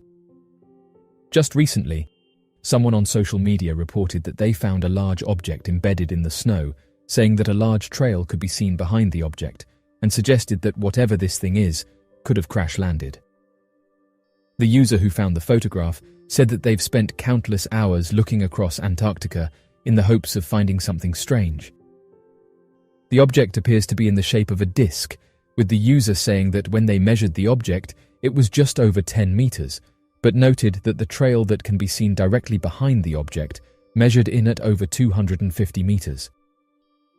As of right now, there's not much to go by, but those who've seen this image have said that it's one of the clearest photographs of a mysterious object found in Antarctica and could be evidence of a mysterious downed aircraft. Oddly enough, this isn't the first time that an object like this has been found embedded in the snow, and it's caused researchers into the unknown to suggest that something strange may be going on down in Antarctica. Reports of mysterious sightings above Antarctica date back to the early 20th century, when explorers and scientists first began conducting expeditions on the continent. One of the earliest recorded accounts comes from the 1947 Operation High Jump, a United States Navy expedition led by Admiral Richard E. Byrd. During the operation, some crew members reported seeing unidentified objects moving at high speeds and performing unusual maneuvers. These sightings were never officially acknowledged by the United States government, and no concrete evidence was found to substantiate the claims. In more recent years, there have been numerous anecdotal accounts of sightings from scientists and personnel stationed at research bases across Antarctica. These accounts often describe unusual lights, metallic objects, and unexplained aerial phenomena observed in the skies above the continent. The advent of satellite technology and the availability of high-resolution imagery have provided researchers and enthusiasts with new tools to investigate sightings above Antarctica. In several instances, strange structures and objects have been identified in satellite images, fueling speculation about mysterious bases or secret military installations. While some of these findings have been debunked as natural geological formations or optical illusions, others remain unexplained and continue to generate debate among researchers and enthusiasts. The mysterious nature of sightings above Antarctica has led to various theories and conjectures. Some believe that these sightings are evidence of advanced activity, with Antarctica being a strategic location for bases due to its remote and inhospitable environment. Others suggest that these mysterious objects may be linked to secret military operations or advanced experimental aircraft being tested in the isolated region. Another popular theory posits that Antarctica is home to a hidden ancient civilization or remnants of advanced technology from a long-lost era. Proponents of this theory often point to anomalies in satellite images and unexplained structures as evidence for their claims. Investigating these sightings above Antarctica presents a unique set of challenges for researchers. The harsh climate, limited access, and logistical difficulties make conducting field investigations extremely difficult. Additionally, the continent's remote location and limited infrastructure often hinder communication and the sharing of information. Furthermore, the lack of corroborating evidence, such as photographs or videos, makes it difficult to verify anecdotal accounts of sightings. Finally, the secrecy surrounding military operations and the reluctance of governments to disclose information related to mysterious aircrafts create additional obstacles for researchers attempting to uncover the truth behind these phenomena. As of right now, the mysterious sightings above Antarctica have captivated researchers, enthusiasts, and the general public alike.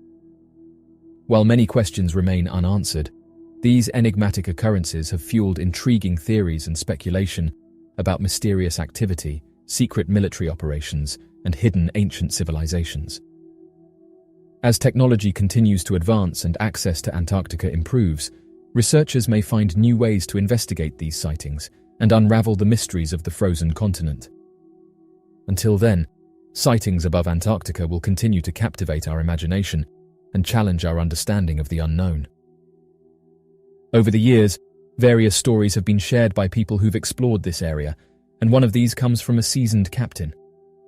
In the year 1911, Captain Edward Sullivan, a seasoned explorer and cartographer, embarked on a daring expedition to the Antarctic continent.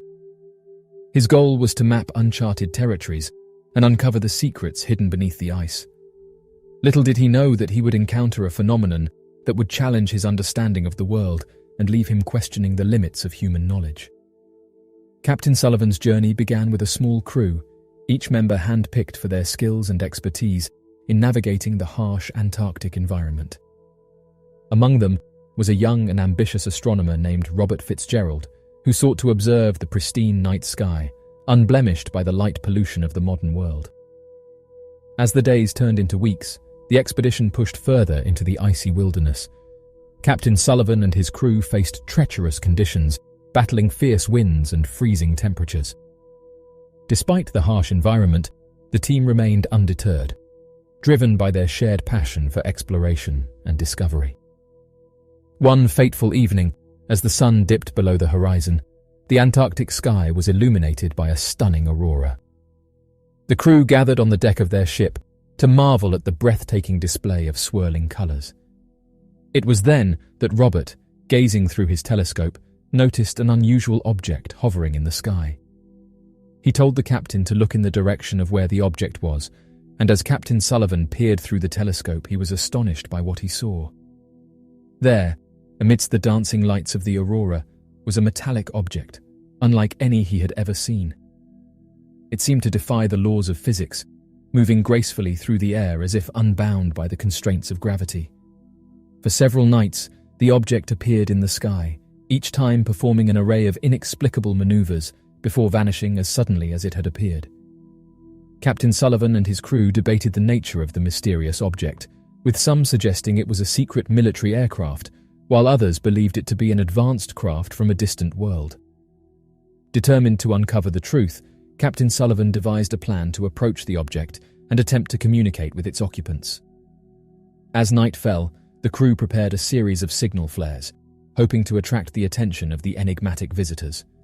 When the object reappeared in the sky, Captain Sullivan and his crew launched the flares in a synchronized pattern. To their amazement, the object seemed to respond, emitting a series of bright flashes that mirrored the crew's signal.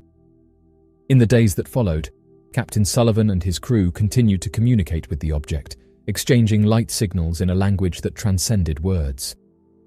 With each interaction, the crew grew more convinced that they were witnessing a phenomenon far beyond human comprehension.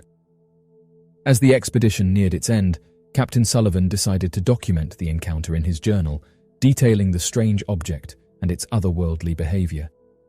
However, fearing ridicule and disbelief from his peers, he vowed to keep the discovery a secret, known only to the members of his crew.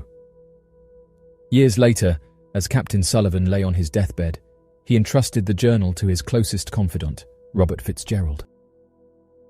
With a heavy heart, he implored the young astronomer to share the story of their encounter with the world, in the hope that future generations might seek the truth and unravel the enigma of the Antarctic skies. And so, the tale of Captain Edward Sullivan and his crew passed into legend, a testament to the boundless curiosity of the human spirit and the mysteries that lie beyond the reach of our understanding. Antarctica, Earth's southernmost continent, has long captivated the imagination of scientists, explorers, and the general public due to its vast frozen landscape and the secrets that lie beneath its icy surface. One such enigma is the mysterious gravitational anomaly located beneath Wilkes Land, a large region in East Antarctica. This massive anomaly has been the subject of extensive research and speculation, with theories ranging from the remnants of an ancient civilization to a massive impact crater. The Wilkes Land anomaly was first identified in the early 2000s when researchers from The Ohio State University detected unusual gravitational fluctuations while analyzing data from NASA's Gravity Recovery and Climate Experiment satellites. The gravity measurements revealed a massive circular structure beneath the ice, approximately 300 miles in diameter and located more than a mile below the surface. This enigmatic feature immediately caught the attention of scientists worldwide, who sought to determine the cause of the gravitational disturbance and the nature of the hidden structure. Since its discovery, numerous scientific expeditions and research projects have been conducted to investigate the Wilkes Land anomaly. Using advanced technologies such as airborne radar and satellite imagery, researchers have been able to study the subglacial structure in greater detail. Despite these efforts, many aspects of the anomaly remain elusive, and the exact nature of the structure is still a subject of debate among scientists. One of the most significant findings came from a study conducted in 2006 by a team of researchers led by Ralph von Frieser and Laramie Potts. Analyzing the gravity and magnetic data from the region, they proposed that the anomaly was caused by a massive impact crater formed by an asteroid collision approximately 250 million years ago. According to their research, the impact event may have contributed to the largest mass extinction in Earth's history, known as the Permian-Triassic extinction event, during which nearly 90% of all species on Earth perished. While the impact crater theory has gained significant traction within the scientific community, alternative theories have also been proposed to explain the Wilkes Land anomaly. Some researchers suggest that the gravitational disturbance could be the result of a massive volcanic structure or a cluster of smaller volcanic formations beneath the ice. This theory is supported by the fact that Antarctica is home to numerous subglacial volcanoes and geothermal hotspots. Another theory, popular among researchers into the unknown, is that the Wilkes Land anomaly could be the remnants of an ancient civilization or advanced technological structure.